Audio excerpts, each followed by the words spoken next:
Mark Scavarna. Hello. Hey, Mark, I can hear you. Good. I unmuted myself. So does it show that I'm unmuted on your master screen there? It was. Unfortunately, for some reason, you're not in the panelist list. You're in attendees. Oh, wow. Okay, well, it don't matter. I guess I'll be an attendee and maybe a panelist someday. So if it shows that I'm unmuted, that's all I need. And I'll stay unmuted here for a little bit. And I just have a little bit to say in the beginning of the meeting, and then I'll turn it over, and I don't have much more to say till we go into closed session. Okay. I believe he is in panelists, right? I'm a panelist. I'm like dialing for dollars or something.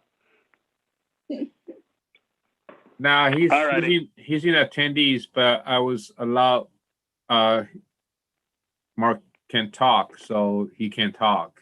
Yeah, and I believe we're actually, there's also some participants in here as well. Okay. All righty. So we'll go ahead and mute, correct, Jonathan? All right. Okay, yeah, we're live right now. Okay, then I will stay unmuted. I'm going to mute myself on my little phone, but I'm going to do that real quick, and then I'll come back on when I get to the point where I need to talk. Thank you. And then, Jonathan, we need to move Alejandra to participants. Oh, there she is. Thank you, Alejandra. I just did. Thank you. Thank you. And are you going to switch over to interpreter, Alejandra? Yes, ma'am. I'm doing it right now. Don't do anything. I'm doing it right now. I'm just changing my name to interpreter. Thank you, ma'am. Dr. Garland, it's Mark. Can you hear me now? Yes, sir. Okay, I'm going to mute myself. I have an internal mute I can do too, so I'll do that. Then I'll come back on when I need to say my bit for superintendent's report. Perfect. Thank you.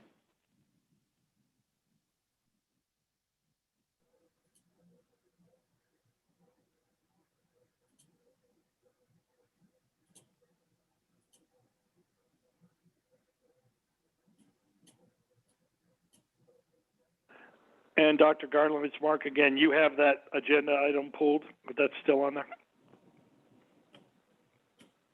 Yes, sir. I have it ready to go. Thank you. Thank you.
Good evening, everyone. I'd like to call this meeting to order. Ms. Hakopian, will you lead us in the flag salute?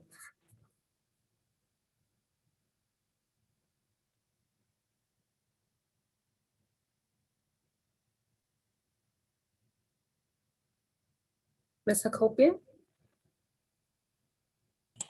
I'm here. I'm here. I was just trying to find, there's multiple tabs open. Good evening, everyone. Please join me for the flag salute. Please stand. Put your right hand over your heart. Face the flag. Ready, begin. I pledge allegiance to the flag of the United States of America and to and to the republic for which it stands, one nation, one nation, under God, indivisible, liberty with liberty and justice for all. Thank you. Thank you, Ms. Hakopian. At this time, I'd like to see who is present. Ms. Gutierrez? I am present. Mr. Ramirez? Mr. Ramirez? Okay, he's not present yet. Ms. Cabrera? Present. Ms. Magaña? Present. And I am present as well. May I please have a motion to approve the minutes? So moved. I'll second that. Roll call vote. Ms. Gutierrez? Aye. Mr. Ramirez? I think he's connecting. Yes, I see him connecting.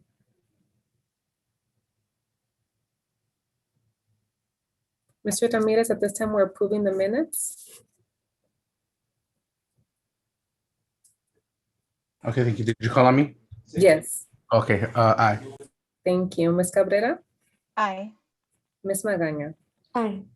And an aye from me as well. That motion is carried. Dr. Garland, are there any modifications to this evening's agenda? Good evening. Yes, Madam President. Item number 3A, purchase order number 5476 is being pulled. Thank you, Dr. Garland. I move to approve the agenda with the modifications as indicated. May I I'm have- sorry, President Olivet. Can Dr. Garland repeat those? I'm sorry, I missed it. Absolutely. It's item number 3A, 3A.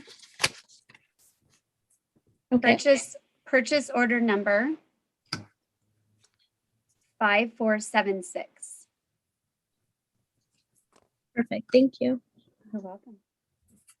Thank you, Dr. Garland. I move to approve the agenda with the modifications as indicated by Dr. Garland. May I have a second? Second. Roll call vote. Ms. Gutierrez? Aye.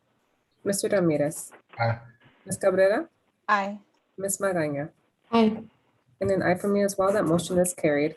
Moving on to superintendent comments, and I would like to call on Dr. Scavarna. Thank you very much, Board President. I'd like to welcome everybody and the board and the community. Just a few comments tonight, and then the cabinet is going to put together a short, but I think very effective and very much to the point presentation on some preparations for school start and some of the items and issues that we're looking at for the next year.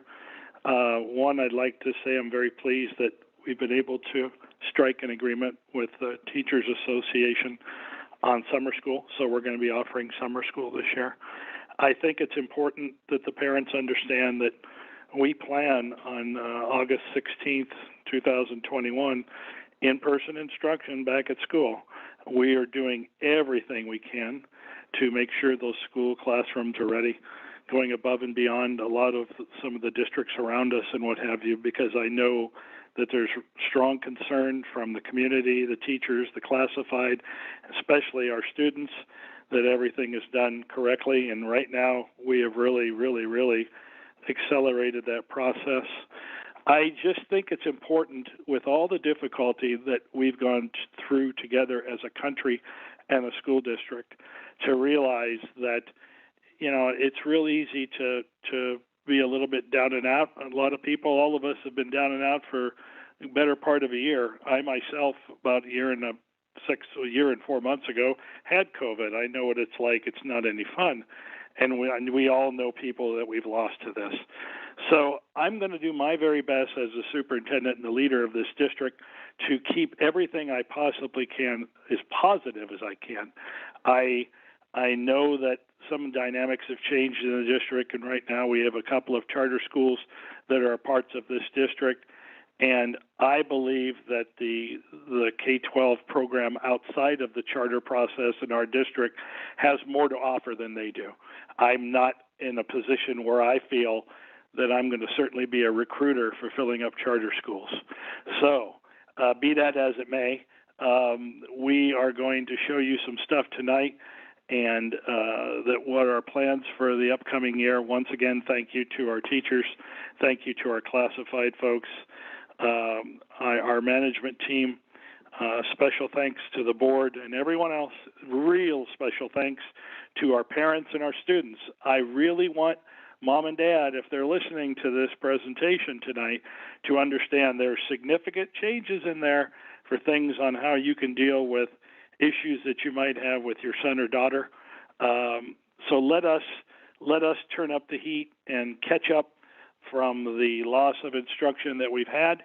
We're going to do it. We're going to do it in a very, very positive manner. And this team that is the Montebello Unified School District will come together.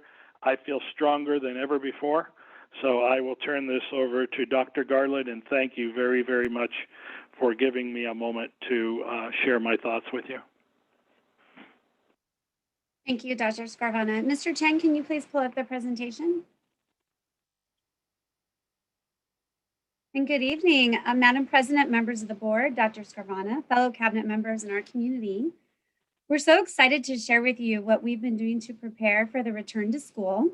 The presentation, we will cover the instructional models, the mental health and social emotional learning supports, new parent support tool and accelerated learning labs, our new furniture, the building infrastructure, cleaning and sanitation supplies, air purifiers and air filters, and our daily wellness check and surveys.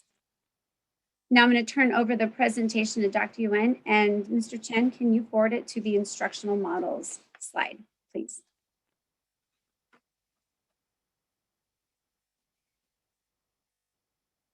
Okay, please, there you go. And again.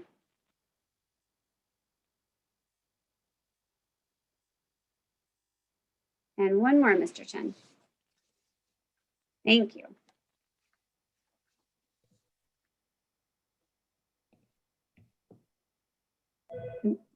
Back one, there you go. Okay, go ahead, Dr. Yuen. All right. Well, I'm sorry for the background noise, but I'm trying to get public comments and also present at the same time. So if you're calling in, could you just call back in about 3 minutes when I'm finished with this slide? I'm sorry about that.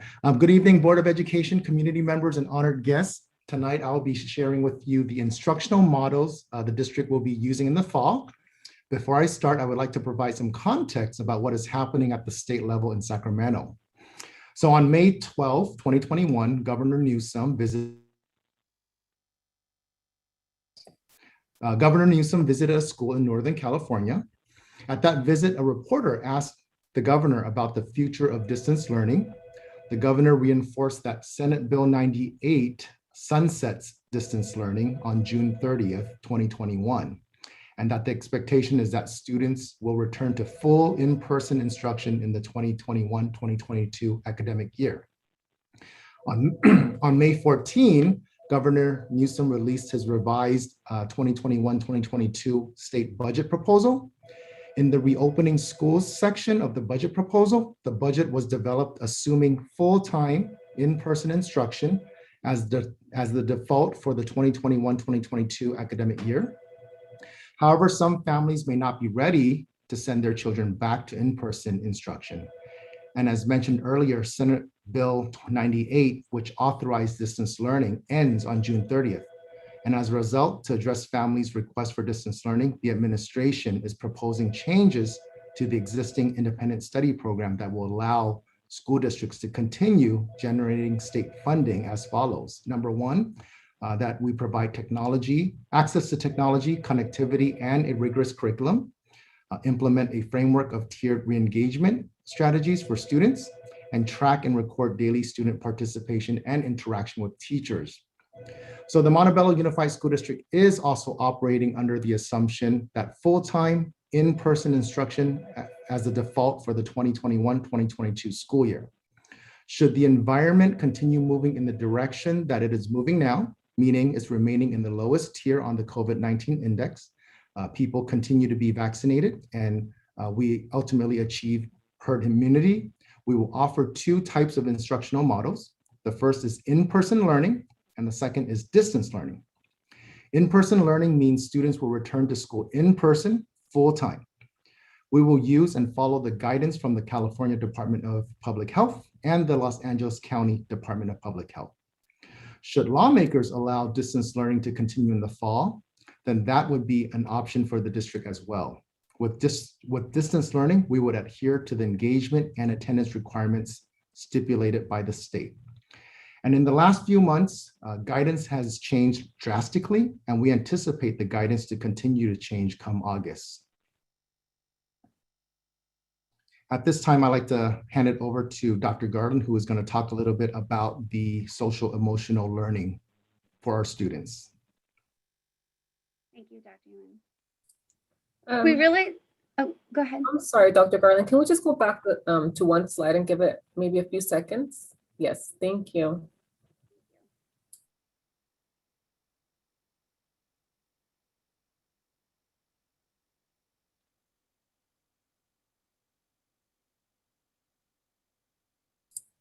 Thank you, Jonathan.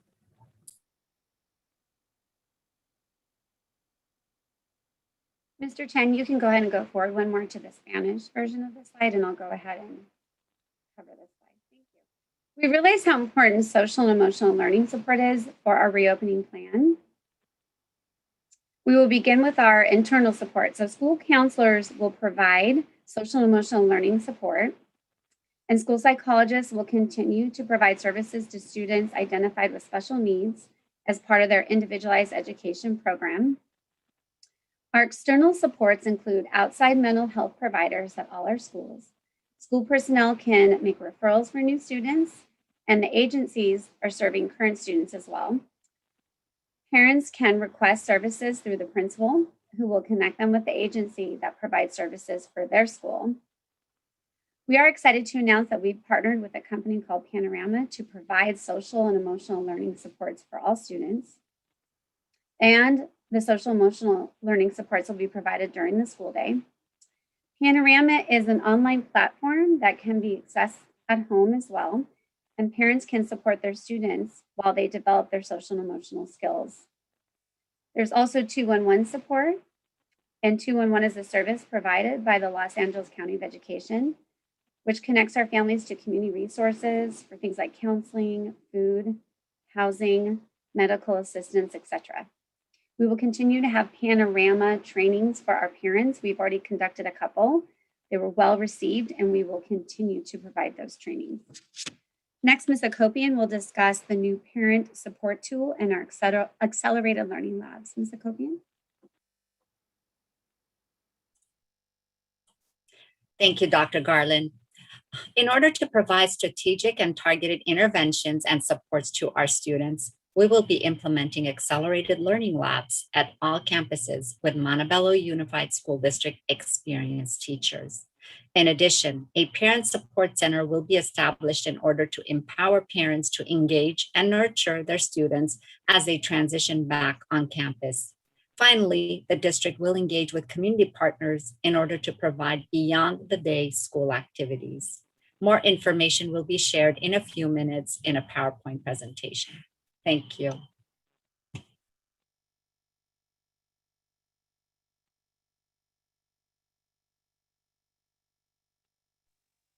Next, we're going to hand over the presentation to Mr. Ellingson. Oh, I'm sorry, Dr. Yuan, who's going to discuss our new student furniture. All right, and as mentioned at the last board meeting, we used a process that allowed for multiple opportunities for input. 3 surveys were sent out, and each time the survey narrowed the selections down. There was also an opportunity for staff to see the furniture in person. And Jonathan, you can advance to the next slide. The current slide is the elementary samples, and then this slide shows some of the intermediate school samples. At the last board meeting, the board approved an action item for the district to piggyback off of an awarded contract from the San Bernardino County Superintendent of Schools. And currently the information is being put into the purchasing system to create a purchase order so we can procure the furniture.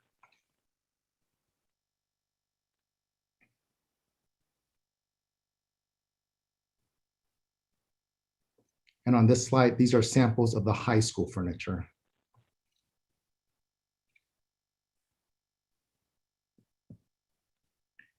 And then now I'd like to hand it over to Mr. Ellingson, who will talk a little bit about the wellness surveys and also some of the things facilities have been doing. Thank you so much. The district will be requiring a daily wellness survey to be performed. We have an online version with a QR code that can be found on the district's main website, along with the school websites. In addition, the QR codes are listed on building entrances so they can be scanned with the phone and just completed to confirm how a person's feeling that day to gain access into the district. I'll take the next slide. Pause here, please.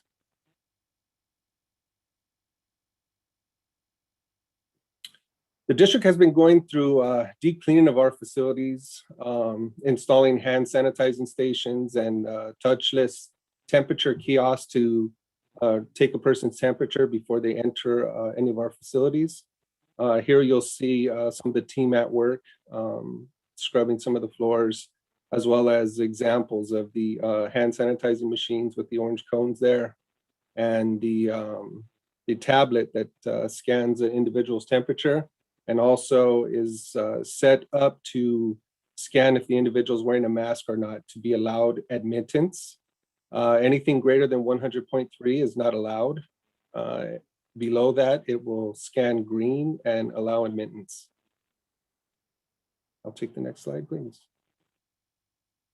In addition, we've been using the Clorox 360 electrostatic spraying sanitizer machine that we've showed a few times now in action from our team, spraying down surfaces.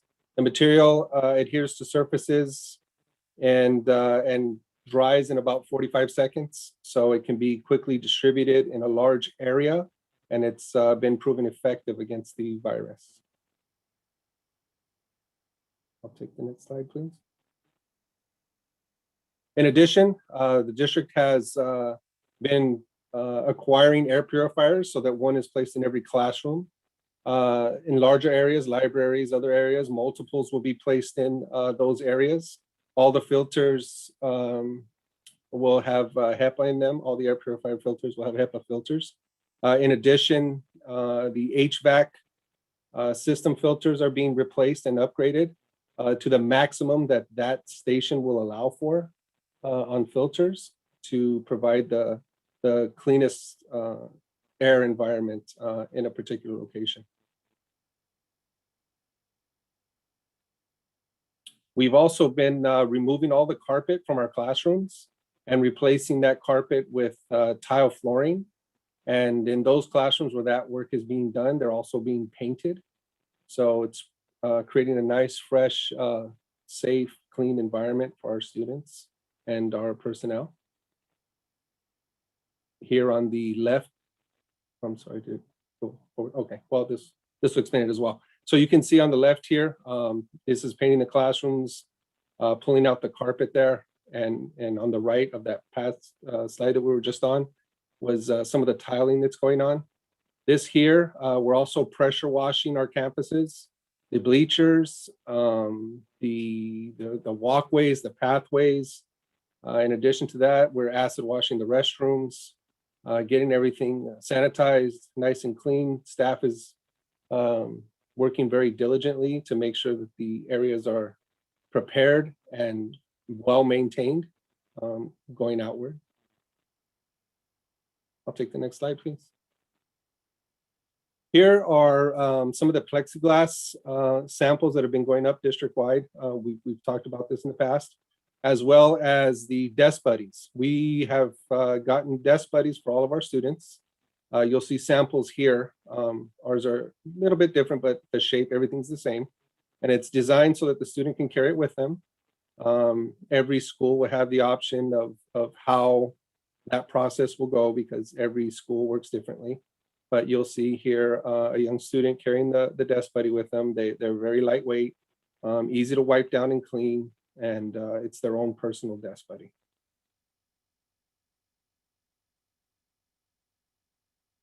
I'll take the next slide, please. Thank you very much. Allison? This concludes our presentation. We're just so excited to have all of our amazing staff and students come back, and we have been preparing diligently to make sure that we have a safe community for our students and a safe space. So thank you. Thank you so much for that very thorough presentation. Are there any questions or comments from the board? I don't have any questions. I just want to thank our executive cabinet for putting this presentation and just for informing the community, our teachers, our parents, students about what we are doing, what we have done, what we're currently doing, and what's for the future. So I'm really excited. The classrooms are definitely going to look so modern. So I'm very excited. At first I was like, did we put new carpet in? Because it looks like carpet, but no, it's tile. But thank you so much, executive cabinet. Madam President, if I may, Yes. I don't have any questions either, but I also want to just say thank you so much to our cabinet, to our superintendent for working so hard and ensuring that our kids and our staff, our teachers, and that our entire MUSD family is safe coming back to school. We want everyone to come back and just feel good being here, you know. We're working hard to provide the best service that we can. We're working hard to ensure everyone's safety. So thank you so much. Thank you.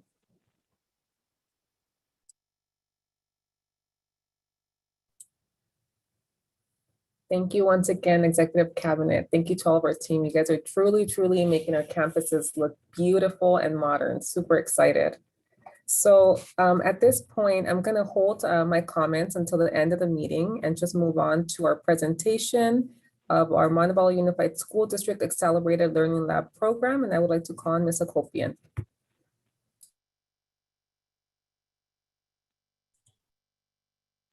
Thank you, Madam President. It's my pleasure to provide this presentation to the board and our community with regards to the plans that we have worked on and to share this with you. So would Mr.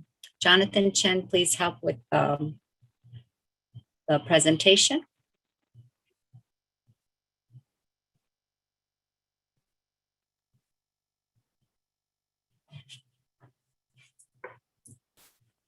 Thank you, Mr. Chen. Okay, so we're presenting to you the Montebello Unified School District Accelerated Learning Labs and Parent Engagement Support Tools. This is a 2-year plan, so it's for next year and the following year. Thank you.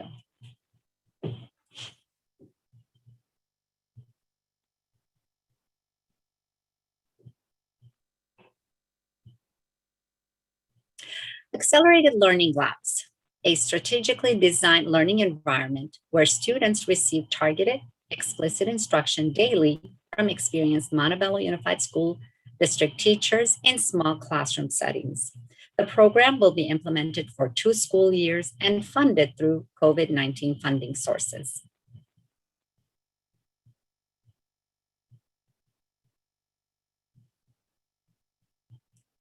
Student academic growth. Student progress will be monitored and assessed frequently with a full evaluation. Mr. Chen, may you go back, please, one slide. With a full evaluation at the end of the 2021-22 school year in order to guide planning for the 2022-23 school year. Data analysis and reflections from students and staff in learning labs will assist the district in planning for future instructional focus areas to continue to increase student achievement.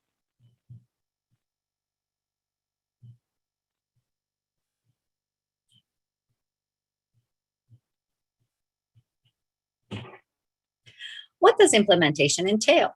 For elementary schools, site teacher teams will use data and observations to identify groups of students at the highest need for intervention. Accelerated Learning Lab TOSAs, or teachers on special assignment, will be assigned to each Montebello Unified School District school to facilitate the accelerated learning labs. During the school day, for approximately an hour or a period every day, student groups will be pulled by the TOSA for targeted focused instruction and engagement with learning activities. As a result, for approximately an hour or period every day, remaining class sizes will decrease, providing a smaller student to teacher ratio and increased support for students.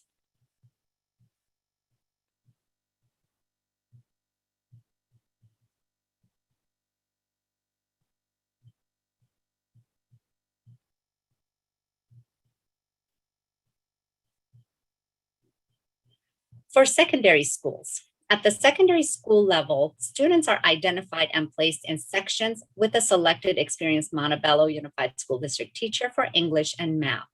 As a result, remaining class sizes will decrease, providing a smaller student to teacher ratio and increased support for students in all impacted sections. Curriculum will adhere to course guidelines and standards in order to meet graduation credit requirement. I'd like to share that the grade levels that are targeted at the secondary level for high school is at the 9th and the 10th grades. And for elementary, it's grades 2 to 5. Here's a model, if you can follow the diagram with me. At a certain period or time frame, let's say period 1, second graders will be targeted. And in this model, we have 3 second grade teachers plus the TOSA. The 3 second grade teachers will be sending the TOSA around 3 to 4 students that are selected and identified as needing the intervention. The elementary TOSA then will be working with these 12 students in a very small class size for about an hour or block of time in order to reinforce language arts or math strategies as an intervention and an additional instructional opportunity for students. In secondary, we're going to use the 9th grade English as an example. We have 3 9th grade English sections. With the added TOSA or section, now we have 4. So the students who would have been in 3 sections now are divided into 4 sections. Each one of these 3 teachers will be sending a few of their identified students to the section that is a small section at the high school level. And now that section has no more than 15 students. And as a result, the remaining sections are also smaller.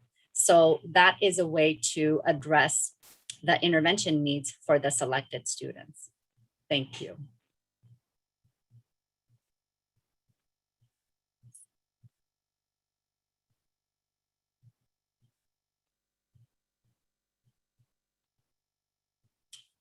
Students potentially supported through this program. Currently, we have tentatively 44 elementary TOSAs that the district is able to provide the sites. And at the elementary level, 2,640 elementary students will receive intensive, strategic, and targeted intervention for an hour or period each day. All second grade through 5th grade students will benefit from a smaller class size during this time frame every day. At the secondary level, 3,075 intermediate and high school students will receive intensive, strategic, and targeted instruction in smaller classes or sections.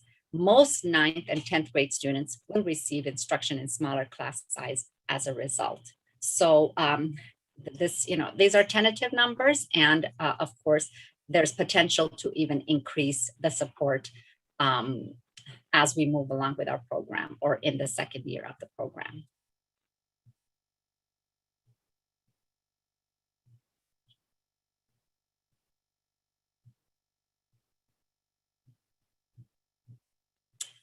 Accelerated Learning Lab TOSAs, or Teachers on Special Assignment. We're going to have as many as our budgets are allowing and in order to address the needs of our students. At elementary schools, at least 2 TOSAs per site. Intermediate schools, 2 to 4 TOSAs for English and math. High schools, 2 to 4 TOSAs. Some high schools actually may receive more. And all TOSAs will have an added or a longer year. They will have about 10 to 20 days of work or planning, professional development at the per diem rate of pay. And all participating teachers at the site will have opportunities for professional development planning at the beginning and throughout the school year with compensation at the $50 per hour rate.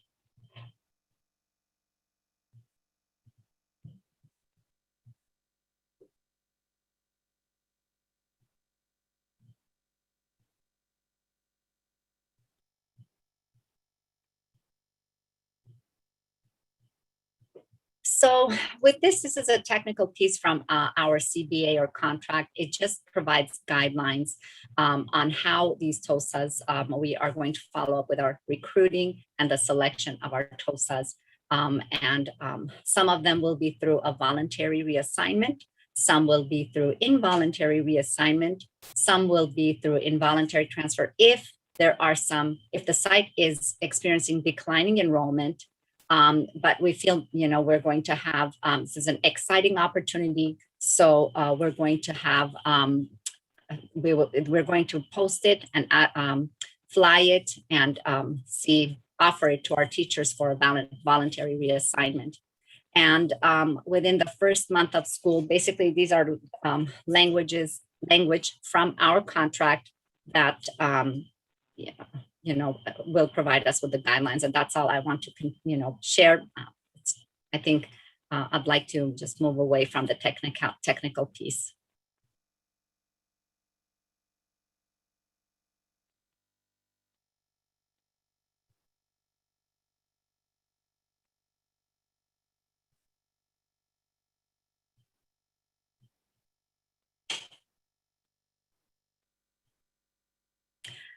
ALL or accelerated lab TOSA assignments are temporary for the 21-22 school year and may be renewed for the 22-23 school year, only as they are assigned through COVID-19 funding sources. The cost for each TOSA is approximately $120 to $140, depending on, of course, the experience level and the years of instruction that the teacher has. But we're looking at around $120 as an average. Priority for backfilling the TOSA positions will be given to our selected temporary contract teachers, and HR may need to recruit and hire teachers in order to backfill TOSAs in the event that we need more.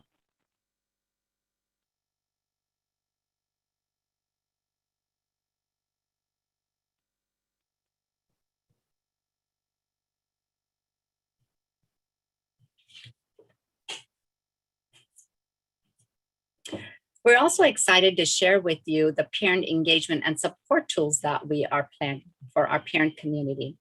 Parent engagement and training opportunities will be provided to our parents. They will address how to assist their students, how they might be through, some computer literacy classes. They might be informational professional development. They might be how to transition your student back to, instruction back to school, opening of school. We would like to provide designated time and place for consistent parent support, where the parents will know exactly where the support is. They can go to the site. It'll be during different times. They'll be before school, during the school day, after school and evening, and some even Saturday classes for our parents or opportunities. And parents learn and grow to help their students learn and grow. And we are looking at examples such as homework clubs, make and take workshops, reading with your child and taking a book with you where you can practice reading further at home.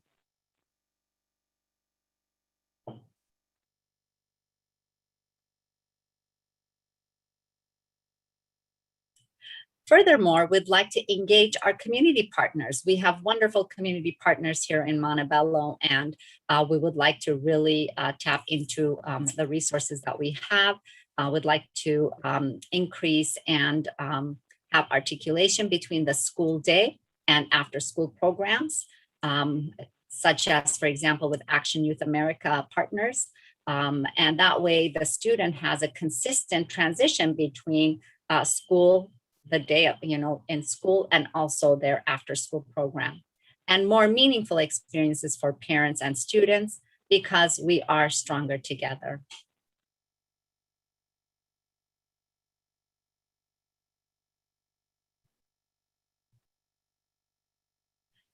We would like to also equip our schools with added support through having our program specialists support the sites. Extra support may be provided with extra hours to serve as accelerated learning lab support aides, perhaps. Consultant and district administration will conduct site visits and provide guidance and support.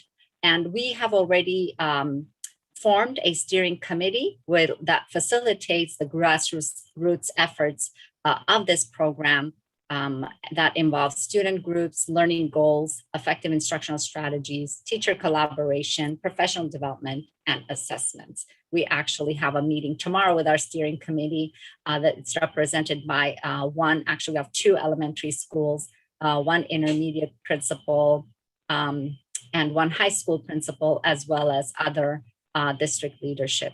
So we have been working together in order to bring this program to our students. So we would like to target the support for the 100% or the whole child, not just the academic, but the social, emotional as well. So we are planning to provide professional development and resources to all of our Montebello Unified School District teachers with regards to social emotional learning, as well as designating a time block once a week, 30 minutes of instruction during the school day.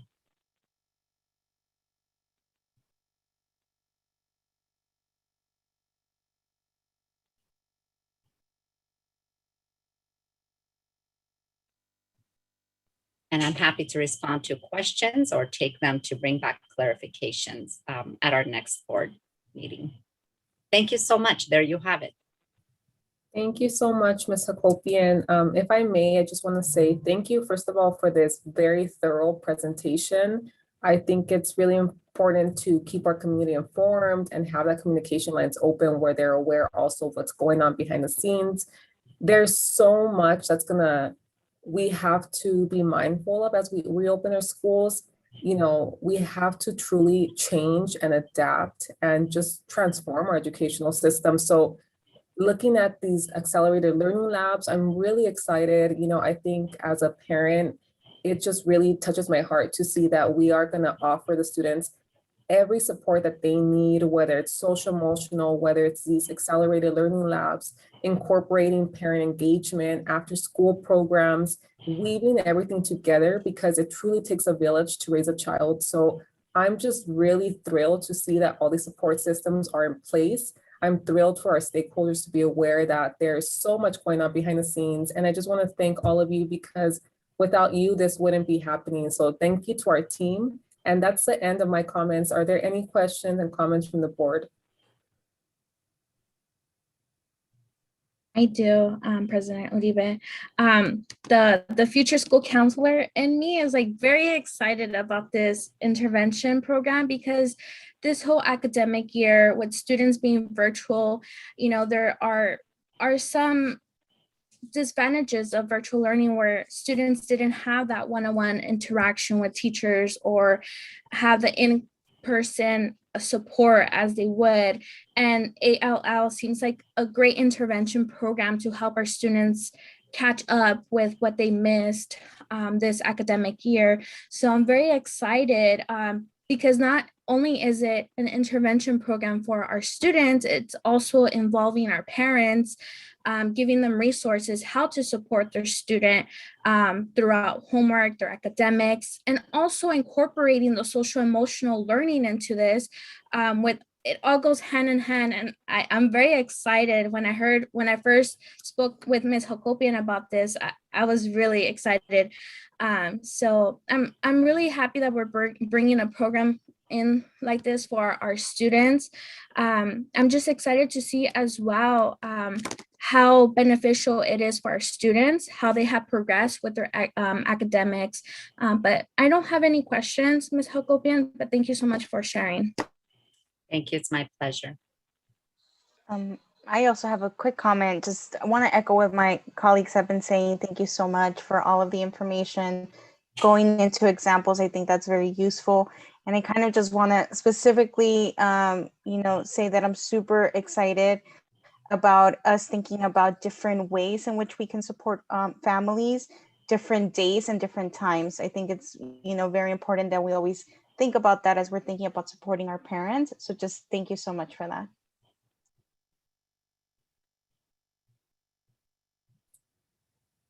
Thank you. Are there additional comments or questions before we proceed?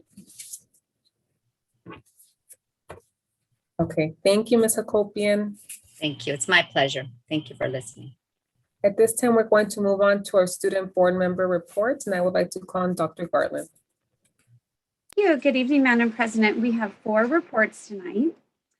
The first one is from Sandy Mabreno, and I believe she is here from ATC. Sandy, would you like me to read it or would you like to read your comment?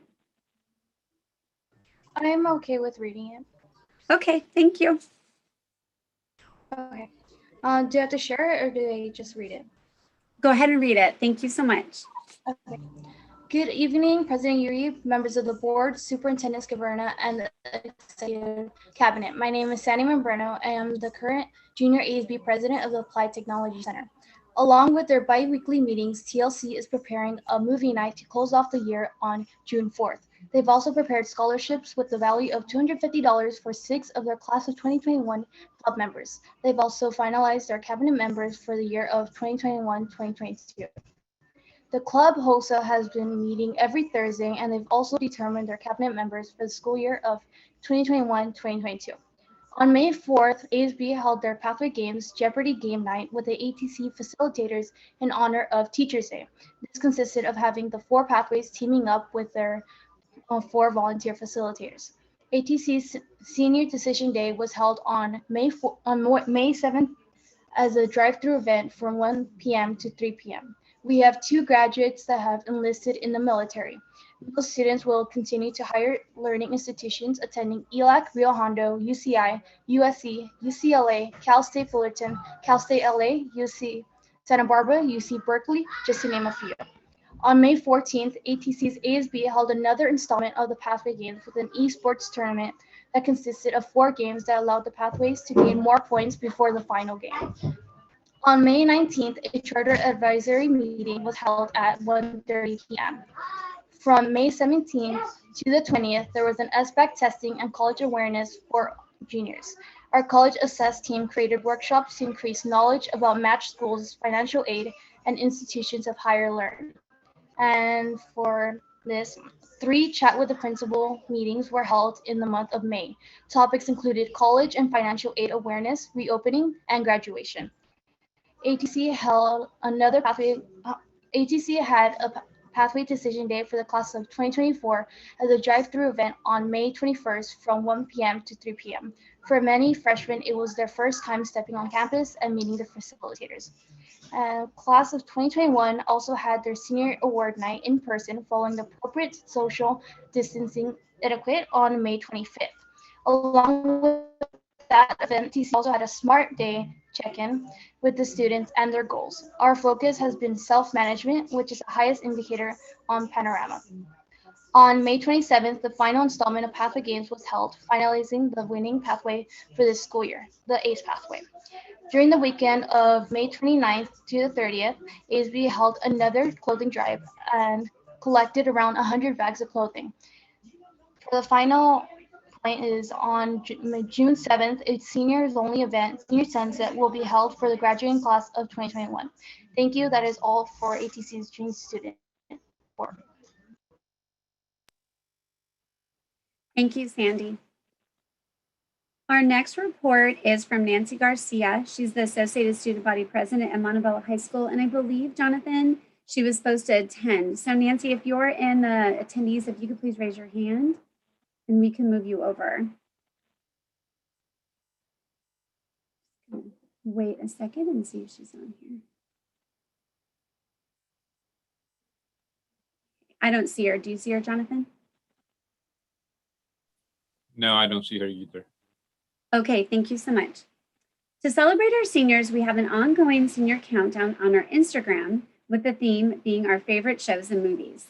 We congratulate our amazing sports who worked tirelessly for their successful seasons. Our coaching staff will be having informative meetings for incoming freshmen to get started on the fall season.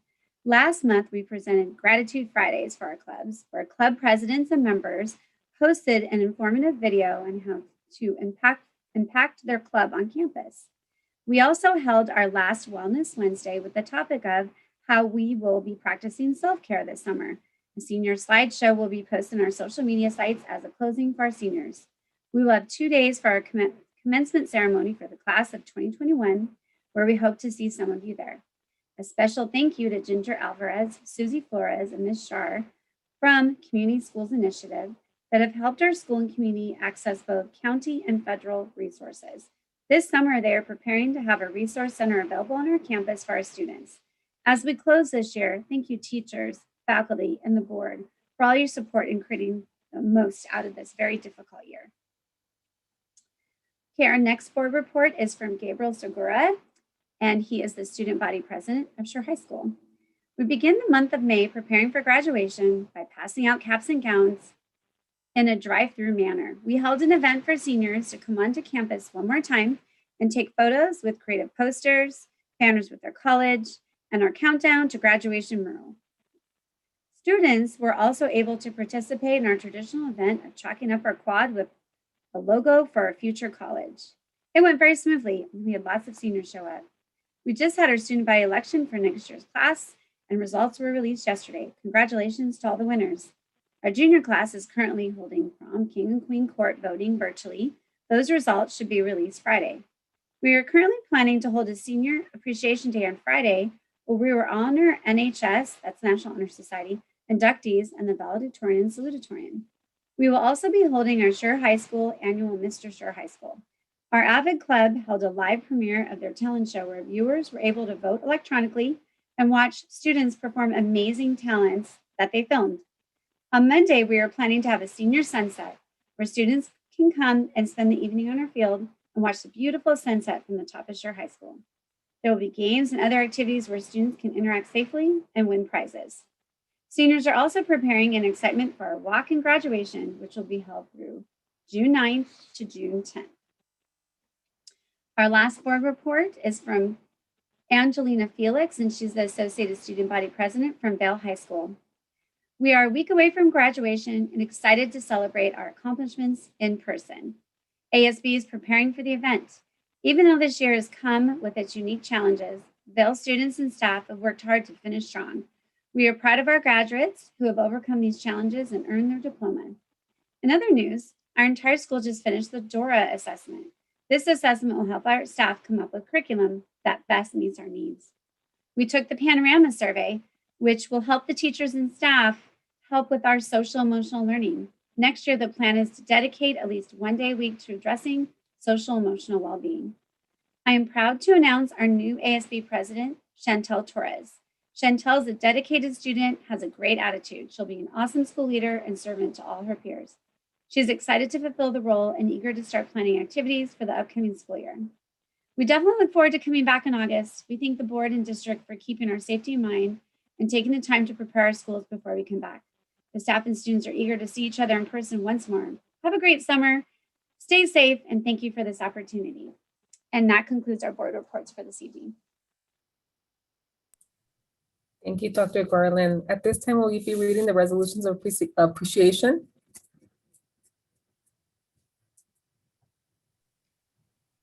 Yes, ma'am. That comes, let's see, during discussion action, number 13. Would you Oh. like to move it up? Let me see. Yes, can we move it up, please? Absolutely.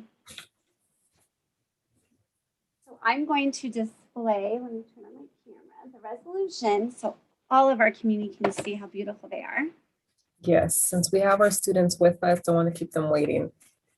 Okay, can you guys sort of see it? I'll get a little closer. So this is the Montebello Unified School District Board of Education Resolution of Appreciation. Whereas, student's name, first took office at the school. Do you want me to read all of them or just read a mock-up of one? You can just read a mock-up of one, please. Thank you. Student school represented to the Board of Education on September 2nd, 2020, and whereas student has attended meetings of the governing board since that date, and whereas her counsel and suggestions to the members of the Board of Education have been valued highly, and whereas throughout her term of representation, student has displayed high interest in the education and welfare of fellow students. Now be it therefore resolved that the Board of Education of the Montebello Unified School District officially express the appreciation and gratitude of all members of the Board of Education and the administration for her service, and be it further resolved that the Board of Education hereby convey to student its sincere wishes for continued success and happiness in the years ahead, and that a copy of this resolution be presented to her. It's signed by all the board members, and the students will receive it at their in-person graduation next week. Thank you, Dr. Garland. I know some of our student board members are joining us, so I just have a few words if that's okay. So Sandy Membreno, Judith Perez Sanchez, Nancy Garcia, Gabriel Segura, Angelina Felix, Isaías Marinquez. I want to commend you and congratulate each and every one of you for representing your respective schools with such integrity. You have accomplished a major milestone in your life. I ask the Lord that He would grant each and one of you wisdom and direction in each new situation that you encounter. Remember that life is a journey and that all accomplishments that you achieve during its course should be taken as starting points for further accomplishments. I hope that you all take this opportunity and accomplishment as an example that anything is truly possible when you put your mind's heart and soul in it. May God open doors that need to be opened and close every door that needs to be shut tight. May all the gifts that you have been placed inside of you grow, develop, and flourish to serve others and to give back to your communities where your roots lie. I leave you with the verse from scripture. Trust in the Lord with all your heart and lean not on your own understanding. In all your ways acknowledge Him and He will make your path straight. Once again, congratulations and thank you for your service. And if my colleagues would like to share any words, feel free to do so, please.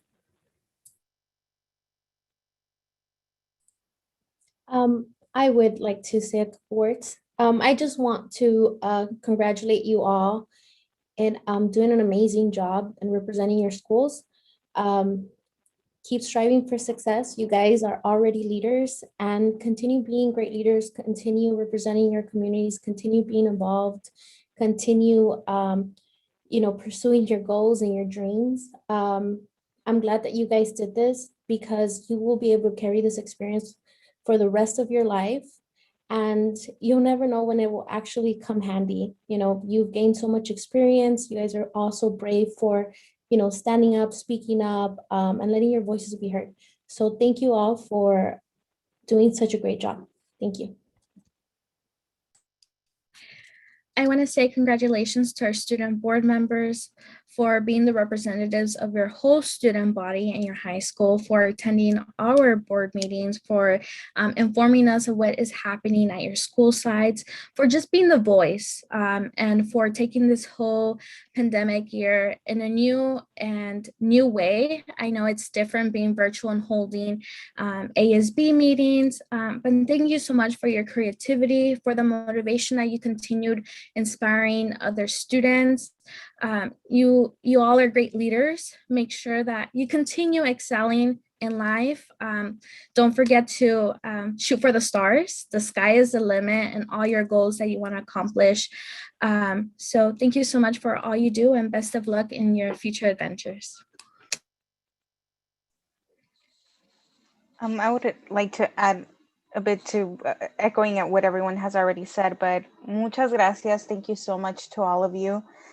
Thank you for your voice, your perspective, and your direction. It was very much appreciated when you gave us all direction, since you are the ones that know your schools better than anyone. You're the ones attending the classes, although virtually this year, but I just want to thank you for all of that. And I just want to wish you the best in what's to come after high school. Congrats.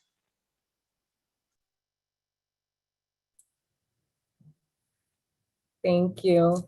So with that, I move to approve resolutions number 13A. May I have a second? Second. Roll call vote. Ms. Gutierrez? Aye. Mr. Ramirez? Mr. Ramirez?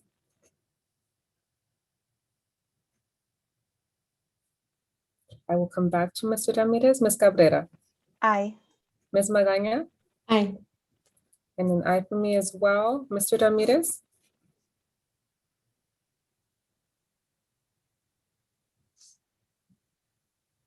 Legal counsel, quick question. Do we just proceed and move forward?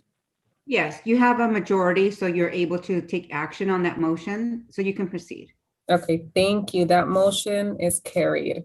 And thank you for bearing with me and letting me go a little bit out of order. So now we will go back to our recognition of employee celebration, and I would like to call on Ms. Hakopian. Thank you, Madam Board President Uribe. Esteemed board members, Superintendent Dr. Scavarna, district employees, and community members, it's my pleasure to announce our 2021 school year. We have Joe Acosta, grounds maintenance worker 2, business operations. Alice Manuelos, special ed case worker, special services, special education. Brett Barker, teacher, school. Juliana Castillo, school secretary, community day school. Maria Castillo, IA special education, Fremont Elementary. Rosemary Castro, school support secretary, Montebello High. Tomasa Ceniceros, IA special education, Greenwood Elementary. Ella Piching, accounting technician, business accounting controller. Rebecca Sistuli, student assessment assistant, La Merced Intermediate. John Ferguson, maintenance worker, business maintenance. Esperanza Flores Sandoval, teacher, Rosewood Park School. Joe Guevara, bus driver, business pupil transportation. Cynthia Gutierrez, teacher, Bell Gardens Elementary. Shelia Denise Herban Jones, teacher, adaptive PE, special services, special education. Cosette Hernandez, instructional aid, special education, Greenwood Elementary. Diana Hernandez, teacher, special day school class, Montebello High School. Deborah Lynn Jackson, teacher, VI, special education. Alice Jacques, administrator on special assignment, Montebello Adult School. Harriet Klein, teacher, Sure Adult School. Sylvia Crespin, teacher, Cesar Chavez Elementary. Paula Lai, nutrition services assistant, Sure High School. David Luna, painter, business maintenance. Alina Molesky, teacher, Bell Gardens Elementary. David Martinez, teacher, Montebello Community Day School. Andrew McDermott, teacher, La Merced Intermediate. Elena Meltzer, director, educational services, ed services. Sarah Mora, bus driver, business pupil transportation. Roy Nangare, carpenter, maintenance and operations. Robert Ojeda, grounds maintenance worker, main operations. Luz Olivas, instructional aid, Bella Vista Elementary. Patricia Orozco, senior office assistant, Bell Gardens Intermediate. Daria Padilla, student assessment assistant, Bell Gardens High. Exa M. Perez, teacher, adult education, Ford Park Adult School. Juan Quintana, custodian, La Merced Intermediate. Blanca Ramos, instructional aid, special education, Montebello High. Antonia Robles, teacher Head Start. Teacher Head Start. Yolanda Rodriguez del Castillo, teacher Washington Elementary. Robert Schroeder, electrician, business maintenance. Mary Suarez, instructional aide, special education, Bandini Elementary. William Swanson, teacher APE, special services, special education. And Douglas Van Toil, teacher RSP, Bell Gardens High. Congratulations to all of our retirees. We thank them for their service to Montebello Unified School District and wish them the very best as they begin their journey into retirement.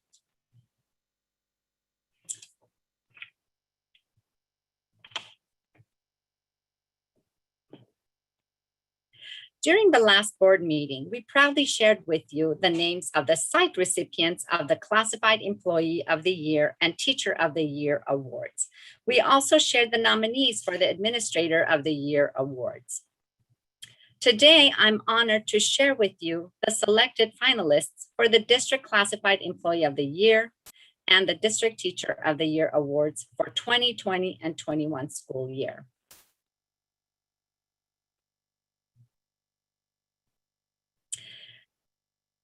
These were the site recipients for the Classified Employee of the Year awards. Would you please advance one? So here they are. And the finalists, please join me in congratulating Miss Diane Armenta Lopez, Sure High School, as the district's Classified Employee of the Year. Congratulations. We are proud of your achievement and thank you for your dedication.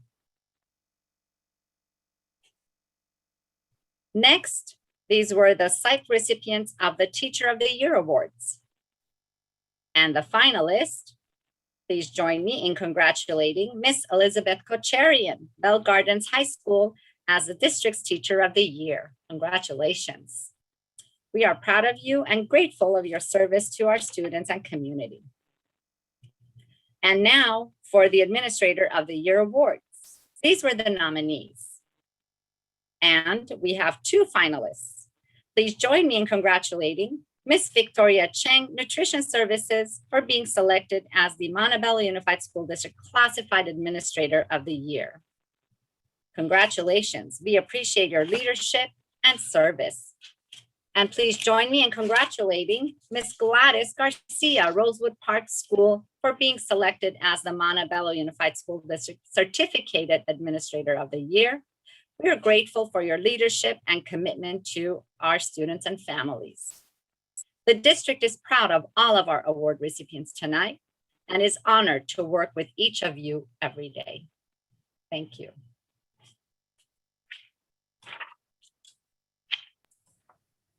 Thank you so much, Ms. Hakopian. I do have a few words. I want to congratulate and express my sincerest appreciation for all of our employees of the year that are being recognized this evening.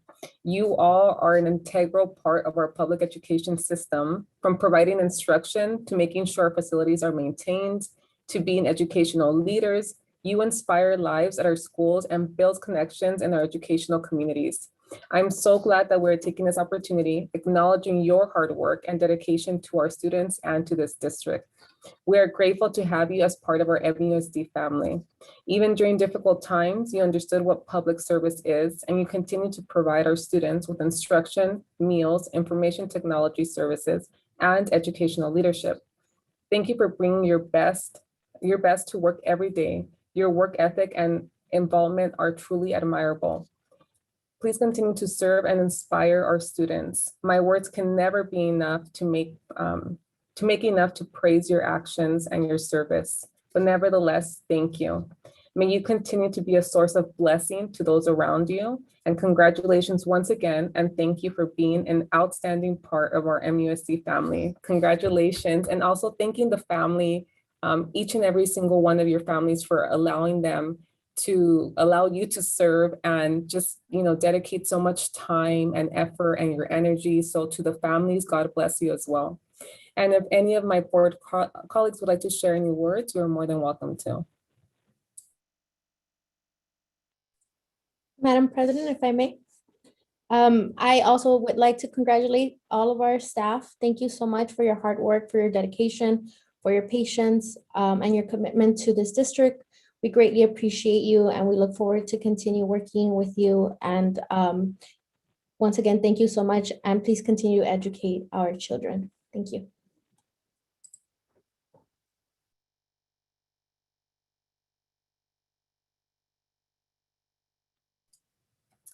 Thank you. So if there are no further comments, just making sure there are none. Okay. Thank you so much, Mr. Copian, for that beautiful presentation. At this time, we're going to move on to our school service organization reports, and I would like to call on Dr. Ewan. Yes, good evening, members of the board. We have one school service report from our Head Start program. Good evening, President Uribe, members of the board, Mark Scavarna, Interim Superintendent, Executive Cabinet, and members of the audience. My name is Rosara Aguirre. I am the Head Start Policy Council, PC, President. The following program updates were covered in our Policy Council meetings, May 25, 2021. April program summary, update on COVID safety measures in classrooms, education report on physical development and DIY activities for the summer, update on enrollment for Head Start and Early Head Start for the 2021-2022 school year, update on recruitment efforts, health update on availability of COVID vaccines, medical and dental requirements for returning students, reminder of parent activities in May, assistance available for kindergarten enrollment, OHS correspondence, program instruction, ACF PIHS 2104, Office of Head Start, expectations for Head Start programs in program year 2021-2022 regarding in-person instruction and other requirements. Our next regular PC meeting is tentatively scheduled for June 22, 2021. Thank you for the opportunity to share this information with you. Have a wonderful evening. And that concludes our school service organization reports. Thank you, Dr. Ewan. Do we have any employee organization reports? I don't have anything written, but I believe Mr. Petkowski is here with us to share in a report from MTA. Good evening. Gabriel was a very spunky little first grader that I had in my class many years ago, back in the 20th century. He could remember everything that we read about in a book, but he struggled to read for himself. I was amazed when I would ask kids to come forward to the class and read a book to their peers. He loved to do it. He would find a book that I'd read perhaps 10 or 20 times, and he would read it, and he would turn the page at exactly the right moment and say word for word what was in the book, because he had memorized it. It was incredible to see how he could memorize quite long books for a 6-year-old, but he struggled to read. One day, I went to the office and I said, I really would like you to speak with the mother about going to the Lions Club. And then I told her, I've referred you to the office and I'd like you to talk to them. They're going to send you to the Lions Club. And sure enough, a couple of weeks later, here came Gabriel. And he said kind of quietly, I have glasses. And I said, well, let's see them. We matched. And before you know it, Gabriel was reading. And he was fantastic. He just couldn't see the letters. You know what education is about? It is making sure that each individual gets the instruction that they need so that they can be successful in life. I think it's very important for us to always remember that. The great philosopher Plato, in one of his books of the Republic, said that a teacher does not put intelligence into a child. The intelligence is already there. The teacher shows the child where to look, to discover and learn on his own or her own. And that is the critical part of learning every day. That's why we are here. And we're excited about moving forward, going back into the classrooms in our schools and working hard. I am glad that we did come up with a tentative agreement for summer school. This is critical. We wish we would have been able to do it much earlier, but we have it now, and we hope that it does go through, because we do need to have summer school, and we need to be able to provide for that additional instruction for our students. I do have one concern, however. As I look at your board agenda, I do see that in number 9A8, you are increasing the amount of money that you are giving to a consultant who is working with the bargaining teams. I want you to remember that we could easily have completed this MOU much more quickly if we had been able to collaborate and work together. It does seem that having an outside consultant is slowing things down considerably. That is also obvious due to the fact that today on your agenda, it is asking you to increase the amount of money that you will be paying this consultant to $50,000. I do not think it's appropriate to use money that's dedicated for our students so that we can slow down the bargaining process and increase the amount of money given to an outside consultant. Another concern that I have that I think is very important as we move forward is that we really do need to work hard on getting ready for next year. We need to make sure that we get those classrooms ready and in order. I'm glad every time I see these presentations, it gets me happy. We just need to make sure that it's done, and it's done in a timely manner, so that when we start up again in August, it starts with an A, we're ready to go. I do think, however, that as we look at bargaining in the future, there are a couple of concerns in the Sunshine Agreement that the district has presented.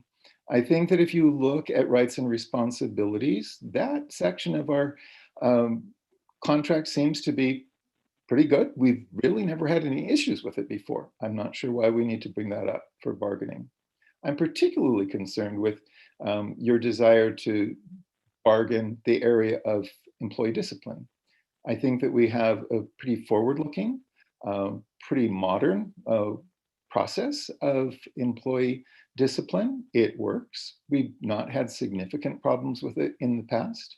And I think that it is in our best interest to focus on the positive, not on the negative at this time.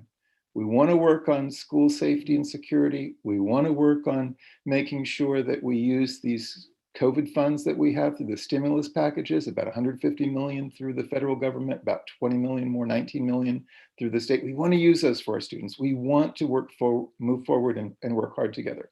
Let's do it. Let's not focus on the negative, as was said earlier today. Let's focus on the positive. Let's build, not work on breaking down. And I think it's very important as we move forward to always remember who we are and what we're doing. So I would like to say just a word to each one of you. Alejandro, me acuerdo de ti cuando viniste a mi despacho un día y hablamos y estaba muy contento de conocerte. Gracias por todo tu trabajo para la comunidad y siempre te voy a apoyar como persona y como miembro de la mesa directiva. Alejandro, mi hijo, no olvides tu pueblo. Liz, yo te conozco desde que eras una niña, ¿te acuerdas? En el kinder. Y eras una niña un poco tímida, pero muy inteligente. Yo me acuerdo que a veces no querías hablar mucho, pero siempre, siempre sabías las respuestas a todas las preguntas.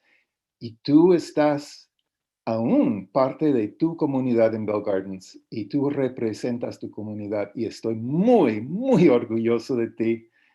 Y yo quiero decirte también, no olvides nunca tu pueblo, mija.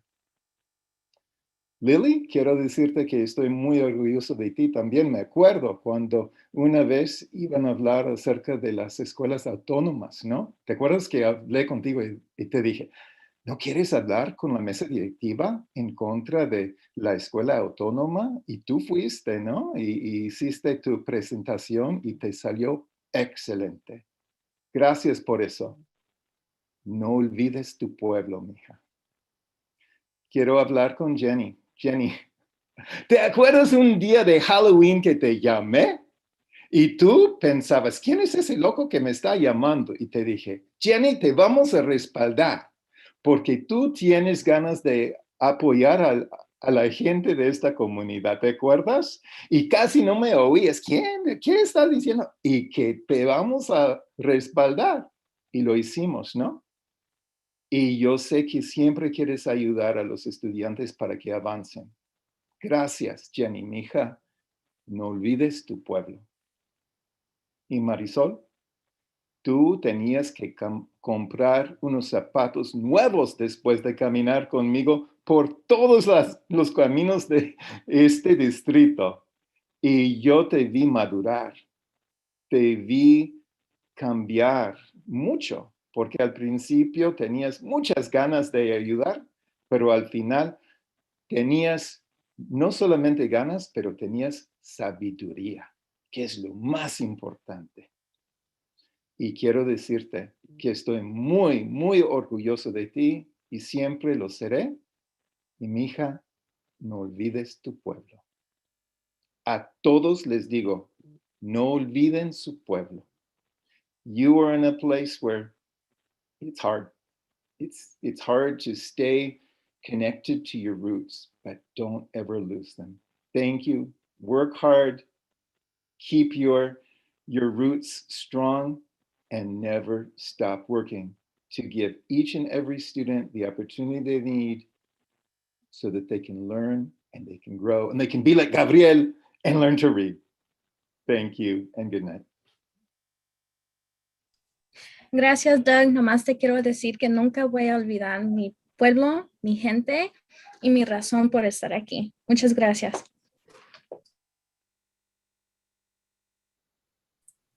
Yeah, thank you, Doug. Just want to say that you made my evening, so thank you for that.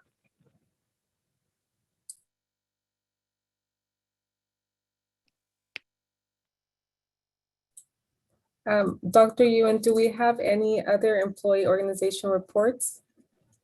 Nothing written, so that concludes. Thank you so much, Dr. Ewan. At this time, we're going to move forward to our legal comments. Mr. McGuire. President Uribe, members of the board, was thrilled to hear all the great things that are happening in Montebello, how you're taking action to get the schools going, while at the same time, very important, building the budget, doing the LCAP, bringing the current year to a close and the new year forward. So all the work that normally has to happen, and then the great work that's happening in getting the schools going. You and the administrative team should be commended for the great work you're doing right now for the district. Thank you, Mr. McGuire. I appreciate that. Moving on to our public comment, Ms. Copado, do we have any to be read? Thank you, President Uribe. Yes, we do have several. The subject is employee recognition. Excuse me. Hello, my name is Helen Lee. I am a lifelong Montebello resident, a proud product of all MUSD schools, Wilcox, Eastmont, and Shure, and 35-year employee in this district. At the last board meeting, I was excited to be recognized for my 35 years with the district, as well as honor the other district veterans and the administrator, staff, and teachers of the year from each school.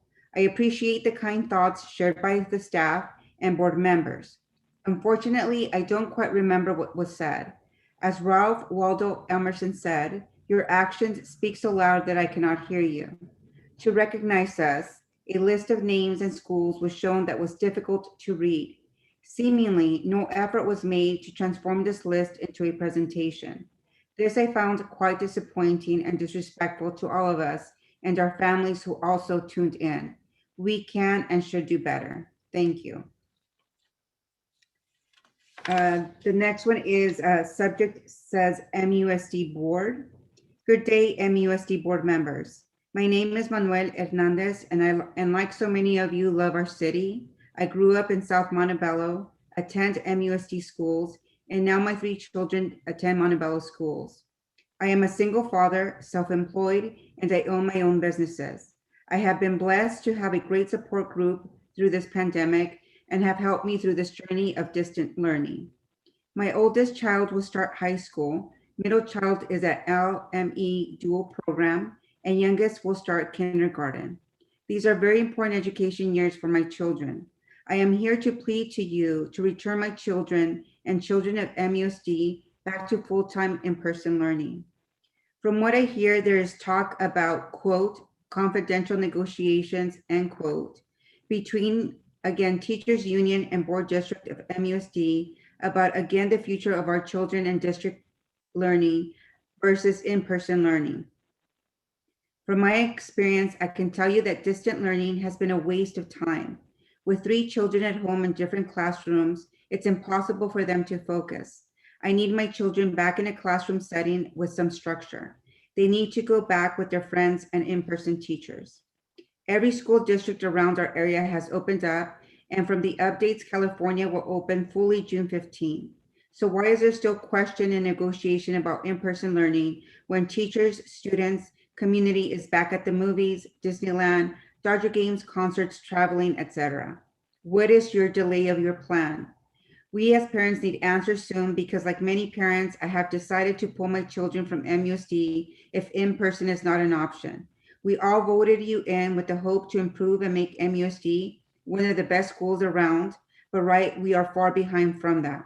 Again, I ask for transparency and a plan. Let's work as a team. Students, parents, teachers, staff, community, for the best of our children, future, and well-being. Thank you, Manny Hernandez, and his email and phone number are listed in this comment. Buenos días. Tengo 2 hijos están en el MUSD. Uno de ellos tiene autismo y creo que debería de haber más opciones para ellos debido a la pandemia. Muchos de ellos tienen discapacidad física y o no pueden usar la mascarilla para el regreso de la escuela.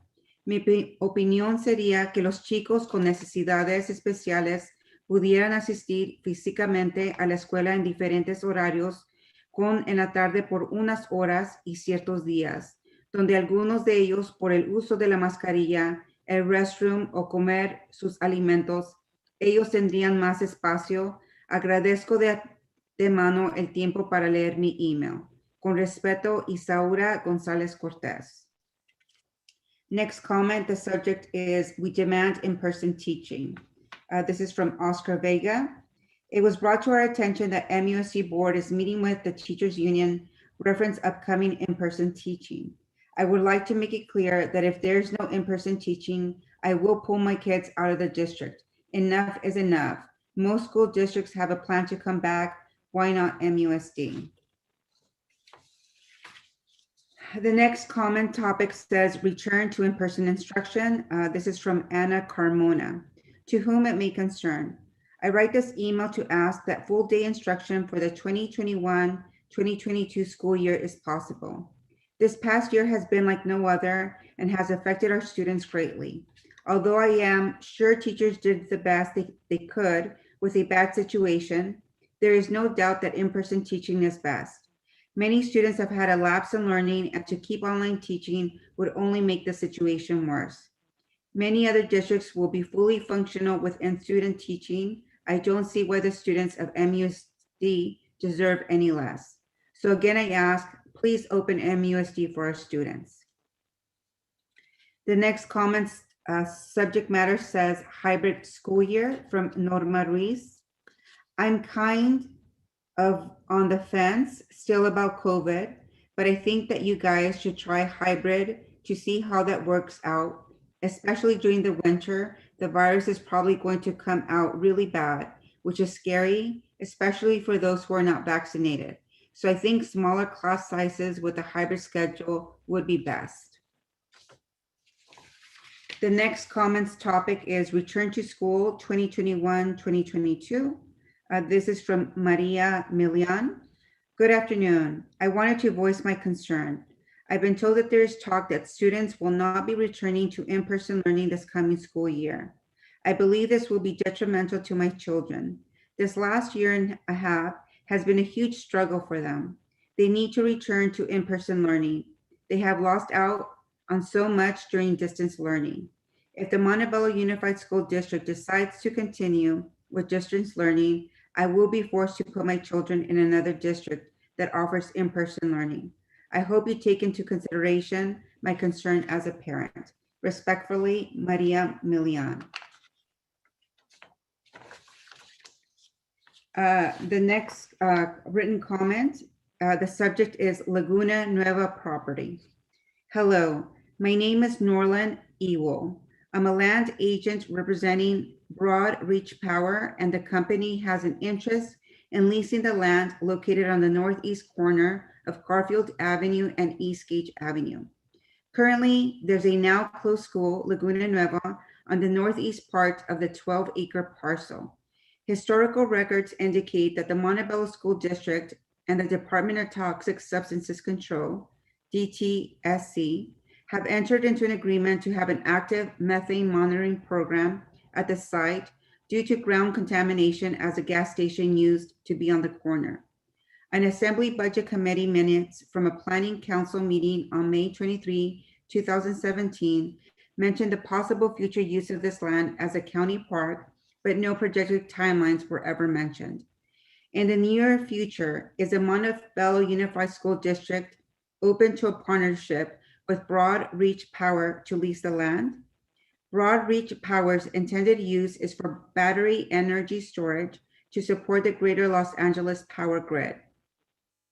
While the land is unusable for the Montebello Unified School District due to contamination monitoring, the district can still generate revenue with a low-profile, quiet, clean energy program.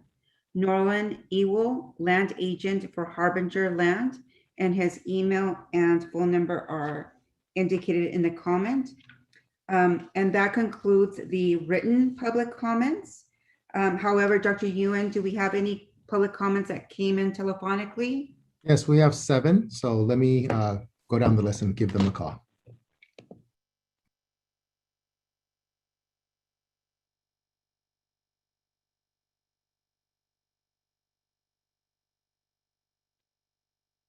The first one is Sandra Torres, and she would like to comment on reopening schools.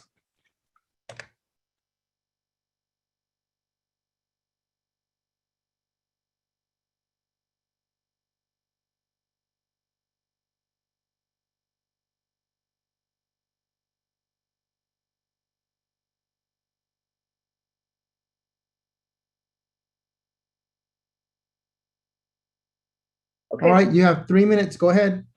Okay. Hello, my name is Sandra Torres. Hello, USD board, parents, students, community of Montebello. As you all know, we've been waiting patiently for some answers on the reopening of the schools. We as a community have been, the schools and the kids and everybody else it's been a difficult year for everybody. But as other school districts around Montebello have reopened in-person teaching, prom, school events, special education, in-service, MUSD has decided to keep their schools closed, and it's been so difficult for all our kids. Hearing the plan for the incoming school year, I do thank you for at least giving us some kind of plan. But from what I'm listening, this is not a for sure answer, and I think we want to make sure that this is what's really going to happen. Again, we thank you for clarifying parents' uncertainty. It's been a extremely difficult year, and I feel our relief that our kids will finally receive in-person education what they deserve. I hope nothing deters this plan, and we can move forward with our kids attending in person full time. And again, moving forward, I think we need to have more communication. I think there has to be more transparency. I think as stakeholders of this community and district, I think parents have to have more say, not like this last school year where the 13% of the teachers voted not to return in school, and that was it. I think we as a community and parents, we have to have a say. And like I said, moving forward, we need to make sure you involve us in these important decisions and our future of our children. Again, I thank you for letting me speak. And I will be continuing to be very active in the board meetings. And I just want to thank you again. All right, thank you.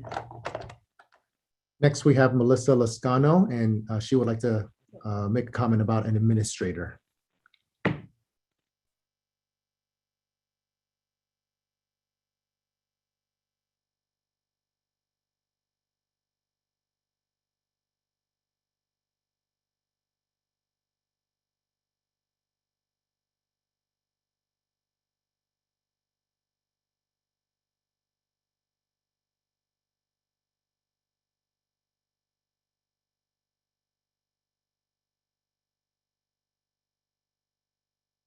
All right, go ahead. You have 3 minutes. Good evening. My name is Melissa Lascano, and I'm speaking to you all today as a concerned member of the community and as a family member to a few of your employees. I am deeply appalled and disgusted by the way one of your administrators has been allowed to treat their employees. While I'm no witness to the unprofessional behavior that this principal has shown your employees, I am witness to the overwhelming stress and anxiety it has caused them. The first priority for the board and cabinet is the protection of its students and its employees. And the fact that this administrator's actions and behavior has been allowed to continue is frankly alarming. Because the administrator has a deep-seated aversion to one particular employee and has been allowed to discriminate and retaliate with no consequence, that behavior is now extending to other employees simply because they are related. Again, this behavior is not directed at all employees, just a specific group of people are being targeted. And while they may not see what is going on, as an HR professional for the past 17 years, I recognize the signs and I will not sit by silently and watch. While isolating and excluding employees is not illegal, it does show a lack of professionalism and maturity. However, threats of job loss and withholding information from specific employees while distributing to others hinders the ability for them to do their job. And the administrator and school secretary have both displayed this action. Retaliation is a very real thing for these employees, but it is also against the law. And the administrator or school secretary have not used discretion about this specific situation, as information has been leaked out, which should have remained confidential. All of the employees affected have been with the district a very long time, and I have never witnessed or heard them speak about any situations such as the ones I'm hearing about now, nor have I ever been compelled to speak at a board meeting. However, when I am witness to this distress it is causing people I care about, you better believe that I will take action. All of you, the board, the superintendent, and HR director have been made aware of this. You were all notified, and right now you are all complicit in allowing this behavior to continue and now extend to other employees by your inaction. None of the employees know that I'm speaking here today because honestly, I did not tell them. I know that regardless, they will face consequences whether I speak out or not. They may not be prepared to take this any further, but I am. And I have no problem reaching out to the state, the governor's office, or the Secretary of Education. Because during this global pandemic, with the resources you are receiving, you should be trying to help your employees, not try to force them out. And I hold all of you responsible, as you were all made aware. And I am fully prepared to take this as high as it needs to go to make sure that this behavior stops. And I would like a call back from the board or superintendent. And one last thing, since it is safe enough for your classified employees to return to work in person, it should be safe enough for you to return to in-person board meetings following safety protocols. Leading by example would be a great motivator for all of your employees. And I am a product of MUSC All right. school. Thank you. That was 3 minutes. All right, next caller will be Margaret Desazia, and she would like to call about the color of the graduation gown.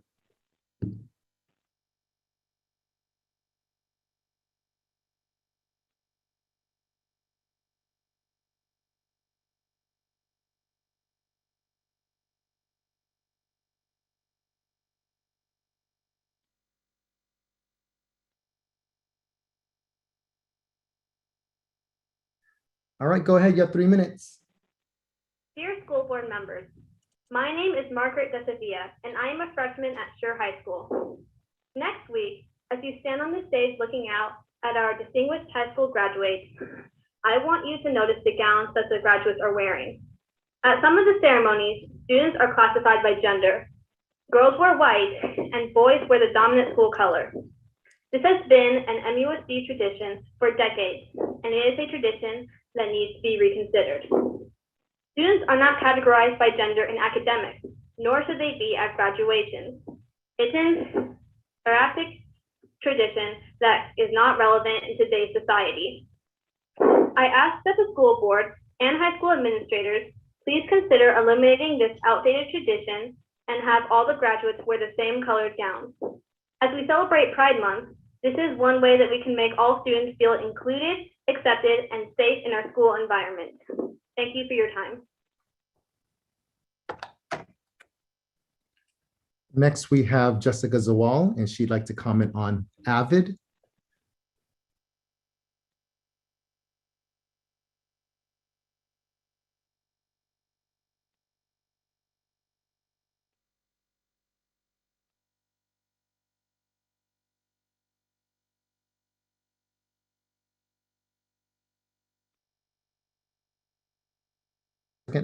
All right, go ahead. You have 3 minutes.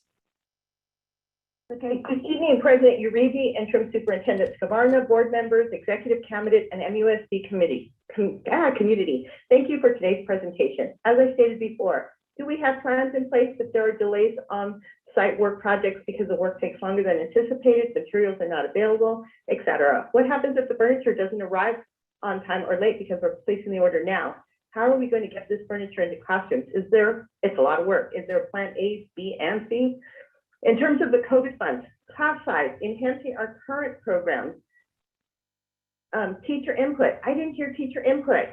We've had trouble hiring TOSAs in-house, so there's a concern with this. Did you know that it took 6 to 8 months to get supplemental support material approved, like digital subscriptions? Execution of the paperwork takes months. Getting service providers paid is also taking time. Working towards putting universal access interventions within our master schedule at all sites, that's what we need to start talking about.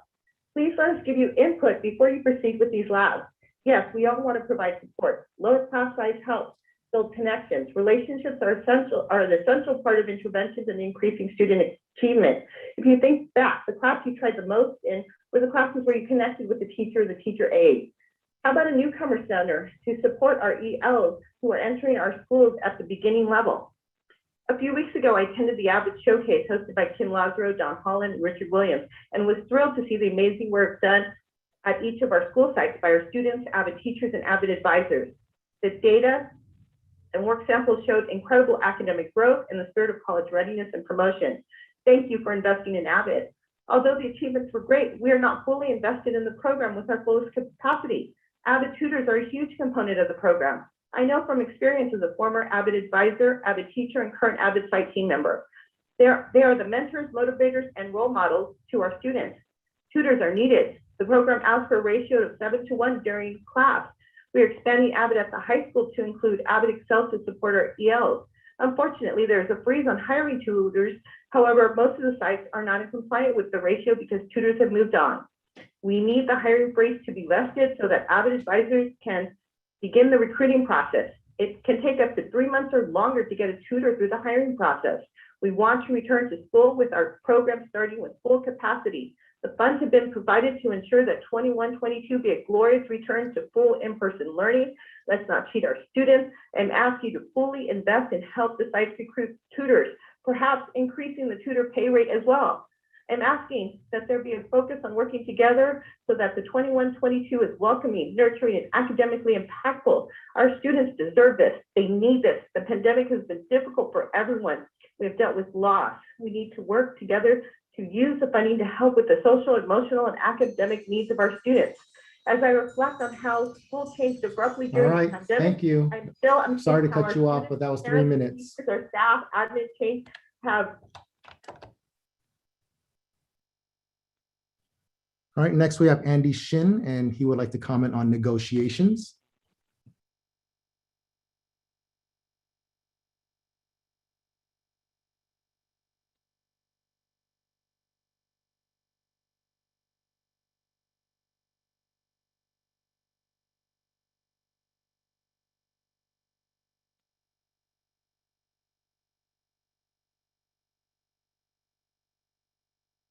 Second. Okay, go ahead. You have 3 minutes.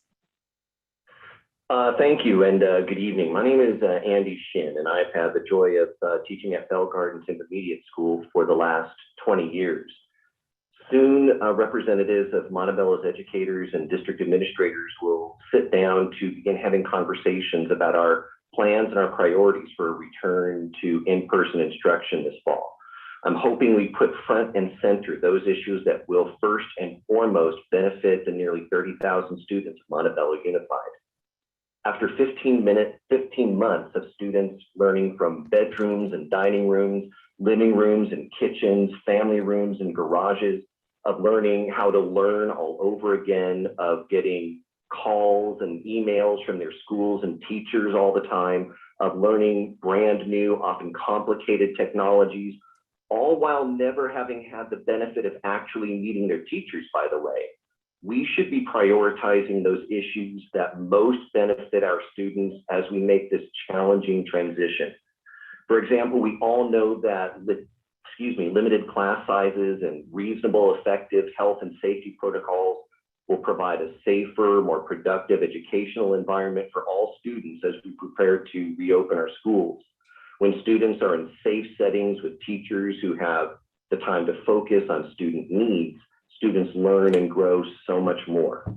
I encourage you all to place our students at the forefront as we begin this difficult task of preparing for their return.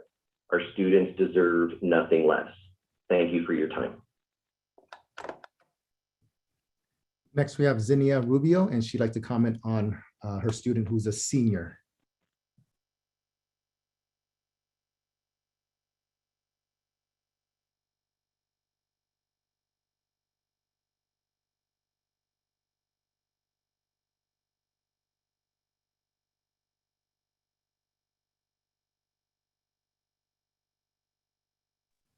Okay, go ahead. You have 3 minutes. Hi, good afternoon. I would like Turn down your volume. Okay, go ahead. I would like to express my concern. No, turn down your computer volume.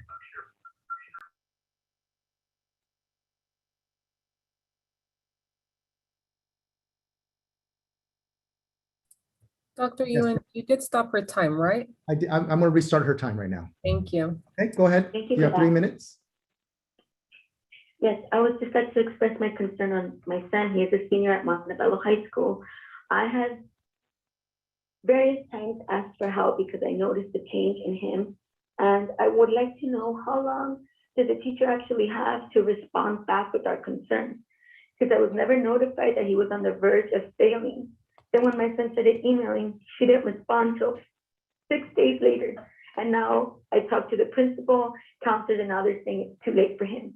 It's one class that he needs. And like I said, I had asked for help to the counselor, and she had said that if we didn't have his consent, that she wouldn't be able to get him help. I reached out on myself. I did a self-referral. He is now in counseling and therapy, seems to be helping him. But like I said, he didn't have the needs met that he needed for help. He didn't have anybody there, or even a courtesy call to the parent, myself, letting me know that my son was so far behind. I know that if they had been in school, this matter would have been taken care of if somebody would have just reached out. And like I said, obviously she's not facing any consequences for taking those 6 days away from my son. Now, all I ask is for, at least today, I asked the principal if he could at least have till the end of this week to try to finish work, and they denied me that. So I would like to get a call back from you guys so we could try to further, I'm sorry, I had all this written down and I got a little nervous. Just try to solve this issue because I'm afraid for him, and I think it's very unfair how everything was handled. And if the kids are facing these huge consequences, and so should the teachers and the administrators for not reaching out and giving them the help that these kids deserve. Not just an email, but an actual phone call so we could hear the voice of the teachers and their concerns. He also had to manage a household. He had to take care of his siblings. I'm a single parent, had to be at work. There was a lot on his plate also. And I think that he deserved more than what he received. So again, I would like to get a phone call back, please. Thank you. Thank you. Dr. Yuan, can you let her know that we'll be reaching out to her, please? Yes, that's on my list right here, Thank you so much, Dr. Yuan. sir. And the last public commenter will be Christine Demas, and she'd like to comment on return to school. So give me a moment.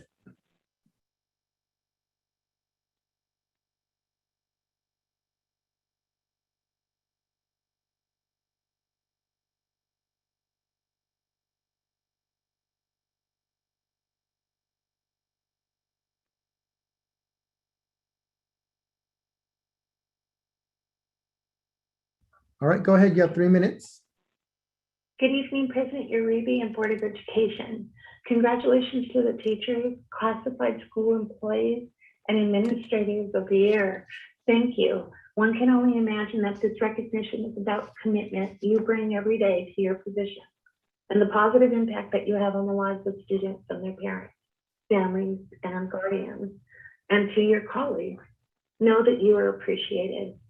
To the student board members, thank you for your commitment to the schools that you attend and the public by continually keeping us informed and posted on the many activities that are going on in your respective schools. For those of you who are graduating, congratulations on your achievement. Good luck, class of 2021. Thank you, Dr. Ellenson, for the recap on what is taking place in the school sites in preparation for teachers and students returning to school. Suggestion, please attach the presentation on the district website so parents can refer to it. There seems to be a lack of connection with the parents, public, and perhaps the superintendent can make a written statement to go along with it. Parents are questioning in what respects are the students going to be returning to school. And although the classified and district employees are doing a wonderful job of preparing for a safe environment, there is a question on how the students will be returning. Is this going to be an online experience again, or is this going to be in person? Typically, when it's time to go back to school, there's an excitement in the air of meeting your teacher and seeing your friends again. To all the parents, guardians, and families, it is understandable to be cautious about your student returning to school. Do what is right for you and your students. MUSC is doing what needs to get done to welcome all students back. And my last comment, thank you, President Uribe. It has been a pleasure watching you as one of the members of the Board of Education.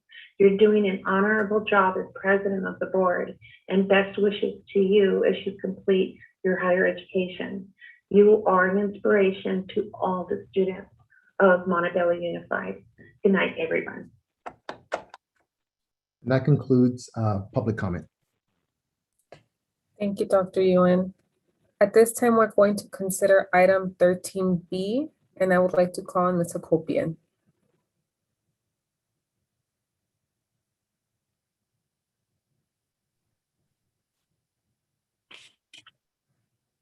Thank you, President Uribe. So I'd like to present to you item 13B. It's a public notice for Montebello Unified School District's initial sunshine proposal to the Montebello Teachers Association, MTA, for openers and contract negotiations.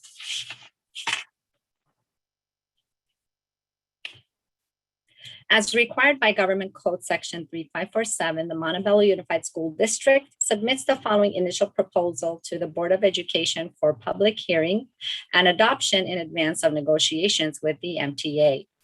The board recognizes the importance of providing effective program to meet the needs of students, and that results in their success. In the successor bargaining agreement negotiations, the district proposes to explore, discuss, and negotiate amendments to the following articles. Article 4, hours and assignments. The district proposes to review and amend the current agreement. Article 12, wages. The district proposes to review and amend the current agreement. Article 20, rights and responsibilities. The district proposes to review and amend the current agreement. And Article 21, employee discipline. The district proposes to review and amend the current agreement. The district reserves its right to introduce new subjects for negotiation during the course of the bargaining in conformance with the notice requirements set forth in Government Code Section 3547. The district looks forward to a positive and constructive negotiation and collaborative process with the Montebello Teachers Association. Thank you. Thank you, Ms. Hakopian. Are there any questions from the board? Okay, hearing no questions. I do. I'm sorry, Madam President. Ms. Hakopian, I just wanted to ask for clarification, maybe for our attendees who are attending today. Maybe if you could explain what these items are and how we invite the public to make comments, because it's my understanding that some community stakeholders would want to put input, parent input, community input, and I think maybe this would be the perfect moment to do so. Absolutely, sure, Board Member Gutierrez. This is a sunshine proposal that the district has to share with during a board meeting, and so that it is shared with our community, and input is welcome, and we are happy to take specific questions and come back with clarification. And so we are reopening the negotiations with these 4 items. So not all articles in our contract will be reopened for discussion or review or change. We have only opened these 4 articles: hours and assignments, wages, and rights and responsibilities, and employee discipline. Once the district sunshines or opens these articles, then we start the negotiations with our association, the MTA, and address each specific item and work collaboratively to review together, to amend language, to revise, or to make any changes that is needed, and to move forward, and then also provide that information and bring it to board approval, because all changes need to be approved, and we'll share it with our community again at that time. Thank you so much for that clarification. Thank you. Thank you. With that, I move to approve this item. May I have a second? Second. Roll call vote, Ms. Gutierrez? Aye. Mr. Ramirez? Aye. Ms. Cabrera? Aye. Ms. Magaña? Aye. And an aye from me as well. That motion is carried. At this time, we're going to consider item 13C, and I would like to call on Ms. Hakopian. So thank you so much. In a similar process, the district is also sunshining a proposal with our association with the classified school employees, CSEA, and the Montebello Unified School District submits its initial proposal for the 2021 negotiations with CSEA, or California School Employees Association, as follows. And here are the 3 articles that we are opening. Article 6, wages. We propose, MUSD proposes to review and potentially adjust wages and contributions to employee benefits that maintains a total compensation benefits package that is competitive. Further, the district proposes to review, clarify, and or amend the language and jointly identify any obsolete language for deletion. Article 7, health and welfare benefits, proposes to review and potentially adjust wages and contributions to employee benefits that maintains a total compensation benefits package that is competitive. Further, the district proposes to review, clarify, and or amend the language and jointly identify any obsolete language for deletion. And Article 10, rights and responsibilities, proposes review of provisions and the parties' interests regarding the need for any clarification to the provisions. And those are the 3 items with CSEA.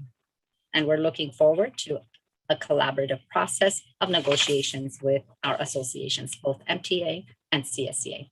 Thank you. Thank you, Ms. Hakopian. Are there any questions or comments from the board? Okay, hearing none, is there a motion to approve this item? Motion to approve. Second. Roll call vote, Ms. Gutierrez, Aye. Mr. Ramirez, Aye. Ms. Cabrera, Aye. Ms. Magaña. Aye. And an aye for me as well. That motion is carried. At this time, we're going to consider item 13D, Public Notice, California School Employees Association, Chapter 505, Initial Sunshine Proposal to Montebello Unified School District for 2020-2021 Collective Bargaining Agreement Negotiations. And I would like to call on Ms. Akopian. Thank you, President Uribe. So as you see, the negotiations is a collaborative process between the associations and the district. So the district will sunshine the language or the articles, and the associations will sunshine their articles. MTA has already sunshined, and it has already gone to the board and through, to our for public comment or our community. And now CSEA has also sunshined. So CSEA Chapter 505 has prepared our initial contract proposals for negotiations to amend the collective bargaining agreement with Montebello Unified School District. Their proposed amendments for the 2021 negotiations are Article 6, wages. CSEA has an interest in negotiating a salary increase for all bargaining unit members and to all salary schedules. Article 7, health and welfare benefits. CSEA has an interest in negotiating an increase in our health and welfare to all bargaining unit employees. And Article 13, vacations. CSEA has an interest in negotiating more vacation time increase to all bargaining unit employees. Those are the three articles, and we will continue to work collaboratively with CSEA in order to provide for a process of negotiations together ongoing over this year. Thank you, Ms. Akopian. Is there a motion to approve item 13D? Motion. I'll Second. Oh, Mr. Ramirez will second that. Roll call vote, Ms. Gutierrez. Aye. Mr. Ramirez, Aye. Cabrera, Aye. Ms. Magaña. Aye. And an aye for me as well. That motion is carried. At this time, we're going to consider item 13E, ratification of service agreement between Montebello Unified School District and Stone Throw DBA Pacific Productions. And I would like to call on Dr. Garland. Thank you. Good evening, Madam President, members of the board, Dr. Scrivana, cabinet members, and community.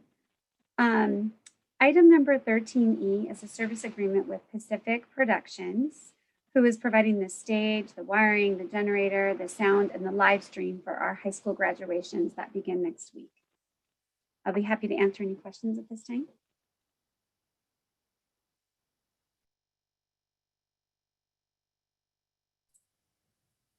Do not have any questions, Dr. Garland. Thank you. I move to approve this item. May I have a second?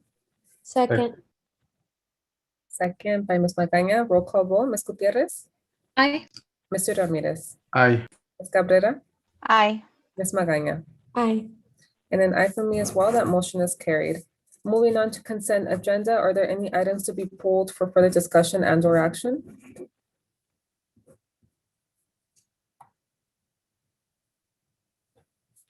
Okay, hearing none, I would like to pull item 9A8 until the end of the meeting. And with that, I move to approve the agenda with the modifications as indicated. Is there a second?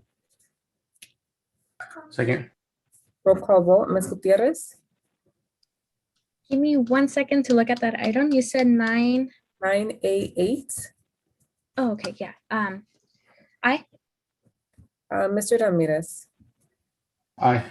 Ms. Cabrera, Aye. Ms. Magaña. Aye. And an aye for me as well. That motion is carried. Moving on to Board of Education reports, and I would like to call on Ms. Cabrera.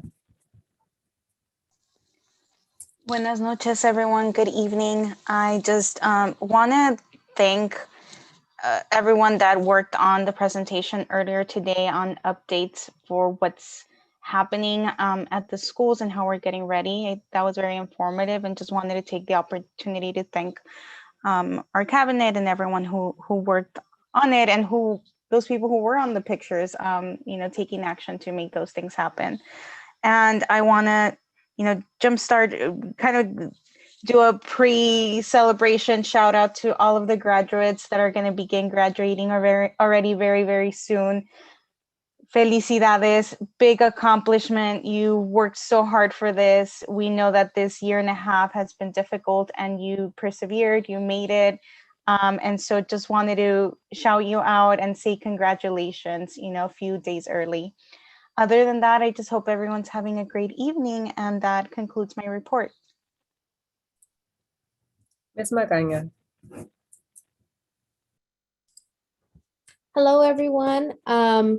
Recently, I had the honor to attend our adult transition ceremony over at ATC, and it was just such an amazing experience. I feel so proud of all the students, all the families, the teachers, for really, pushing forward our students. It was just a very amazing experience. I'm really proud of everyone. I'm really proud of, the programs that we put together and the programs that we offer all of our students. What else? And we have our graduations coming up next week. So we're super excited about that and the fact that we're able to provide that to our students. It's a lot of work, given that we are one of the largest districts in the county and we do have large classes. So it did take a tremendous amount of work to put this together. So thank you to everyone involved. Thank you to all the families and the students for your patience. Also this week, we will be having our promotions, our drive-through promotions. So we're really excited to have been able to provide that. And I know a lot of us will be attending to congratulate our students. And other than that, we're continuing to look forward to work together in moving our district forward. I think that it is important to recognize that I think we all want the same thing. We all want something better for our district. We want to provide our students with the best opportunities possible. And I think that, in helping each other and supporting each other, we will get further working as a team, working collaboratively, and collectively. And so, so we ask that, to everyone to continue to support us as we are all on the same team. So thank you all so much. Mr. Ramirez. Good afternoon, everybody. I just want to express my excitement for next week and this week for the graduations. I know, even though we're in this predicament that we're in, I'm excited that we have some accommodations to celebrate our students in a different way this year in comparison to last. I'm also looking forward to the promotions. My little brother, he's promoting from 5th to 6th grade from Gascon to Eastmont. So I'm excited to cheer him on and see him grow as he continues to move on to middle school. Other than that, thank you so much. Stay cool, drink lots of water. Have a good night, everybody. Ms. Gutierrez. I just want to say congratulations to class of 2021. It's just a few days away. You're going to be walking down stage to receive your diploma. All these years you've been working for it. So just congratulations. It's a big accomplishment. That is so exciting. I can't wait for graduations next week. I'll be there in attendance. I'll get to see all of you walking down the stage, receiving your diplomas with your family members there, and celebrating that special day with you. And I'm also excited for the promotions as well. So thank you so much, everyone. Thank you, Executive Cabinet, for giving our presentation to inform our community what we're currently doing, getting ready for summer school and for starting in the fall as well. So thank you so much to everyone who attended today, and have a great evening. Good evening, everyone. So just really quickly, few things I just want to say. There were some concerns, parent concerns, and just know that our executive cabinet will be addressing these concerns and reaching out. There's also been some concerns brought up that were very serious that will be addressed, and we'll definitely communicate with some of the allegations that are being made this evening. Just want our community and stakeholders to know that we are listening, we're validating what you're saying, and we are also going to act on what needs to be responded to. So thank you for sharing that. Thank you for being involved and engaged. Also just want to give a shout out to graduations, to our seniors graduating, our graduates, to our young scholars also going into their promotions as they celebrate. My nephew's also going into 6th grade now. So super exciting times for many family members. And it's a blessing that we get to celebrate, although it's different, but it's definitely historic. So, we will forever remember 2021 graduates and 2020 as well. So many blessings to all of you, to the families. Just looking forward to being able to be part of those memorable and unforgettable special moments. So thank you. Thank you to all of our team. Thank you to all of our employees. Once again, congratulating each and every one of you for everything that you're doing for us. Truly, from the bottom of my heart, we wholeheartedly appreciate all your dedication, your passion, just everything that you do. Words cannot express my gratitude for you, but may the Lord bless you. Have a great rest of your week, and super excited to celebrate all of our students next week. So God bless you all. And that concludes my board member comments. And at this point, I will motion to move into closed session. May I have a second? Second. Roll call vote. Ms. Gutierrez? Aye. Mr. Ramirez? Aye. Ms. Cabrera? Aye. Ms. Magaña? Oh my God, I'm so sorry. I'm so sorry. Sorry, Miss Elizabeth. No worries. And an aye for me as well. We will now recess into closed session.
I'm gonna wait a few more minutes until Dr. Scavarna logs in.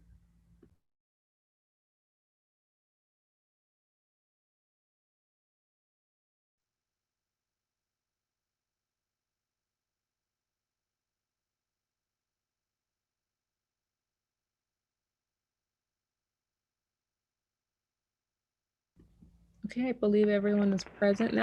Thanks, you guys. I'm here. Mark's here. Perfect, thank you. It is now 9:58 and I would like to convene this meeting. Ms. Copado, can you please provide a closed session report out? Yes, thank you, President Uribe and members of the board. We convened into closed session at 8:16 with closed session discussions commencing at 8:16 p.m. Present were the following board members: Gutierrez, Ramirez, Cabrera, Magaña, and President Uribe. Also present was Council Copado, Dr. Scavarna, Dr. Ewan, Dr. Garland, Mr. Ellingson, Mr. Kupian, and Mr. McGuire.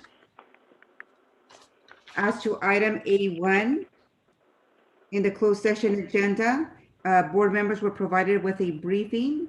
No reportable final action was taken, nothing further to report. As to items A2, 3, and 4, Dr. Garland and legal counsel provided a briefing and update to the members of the board. By a 5-0 final action was taken by the board to approve the final settlement agreements, again, each by a 5-0 vote. As to item B, Dr. Garland and Mr. Ellingson provided an update and briefing to members of the board. No reportable final action was taken, nothing further to report. As to item C, we have 3 matters. First matter, Ms. Hakobian and legal counsel and Dr. Garland provided an update and briefing to members of the board. Direction was provided to staff and to legal counsel. No reportable final action was taken, nothing further to report. As to the second matter, again, members of the board were provided with a briefing. Direction was provided to Ms. Hakobian and legal counsel. No reportable final action was taken, nothing further to report. As to item number 3, a briefing was provided to members of the board. Direction was provided to legal counsel. No reportable final action was taken, nothing further to report. And excuse me, only two items in closed C were discussed. Thereafter, members of the cabinet and Mr. McGuire did exit closed session discussions at about 9:22. Thereafter, the third item was discussed with members of the board with direction provided to legal counsel. No reportable final action was taken. As to item D, the board was provided with a briefing and an update. Direction was provided to legal counsel. No reportable final action was taken. Nothing further to report. Closed session discussions concluded at 9:56 p.m. And that concludes my report. Thank you, Ms. Copado. At this time, there's one remaining item for consent agenda 9A8. Is there a motion to approve this item? Motion. Second. Roll call vote, Ms. Gutierrez? Aye. Mr. Ramirez? Aye. Ms. Cabrera? Aye. Ms. Magaña? Aye. And an aye for me as well. That motion is carried. Apologies. Okay, at this time, I move to adjourn tonight's meeting. May I have a second? Okay, roll call vote. Ms. Gutierrez? Aye. Mr. Ramirez? Aye. Ms. Cabrera? Aye. Ms. Magaña? Aye. And an aye for me as well. That motion is carried. Meeting adjourned. Have a good night, everyone. Good night, everyone. Thank you. Thank you so much. Thank you. Bye-bye.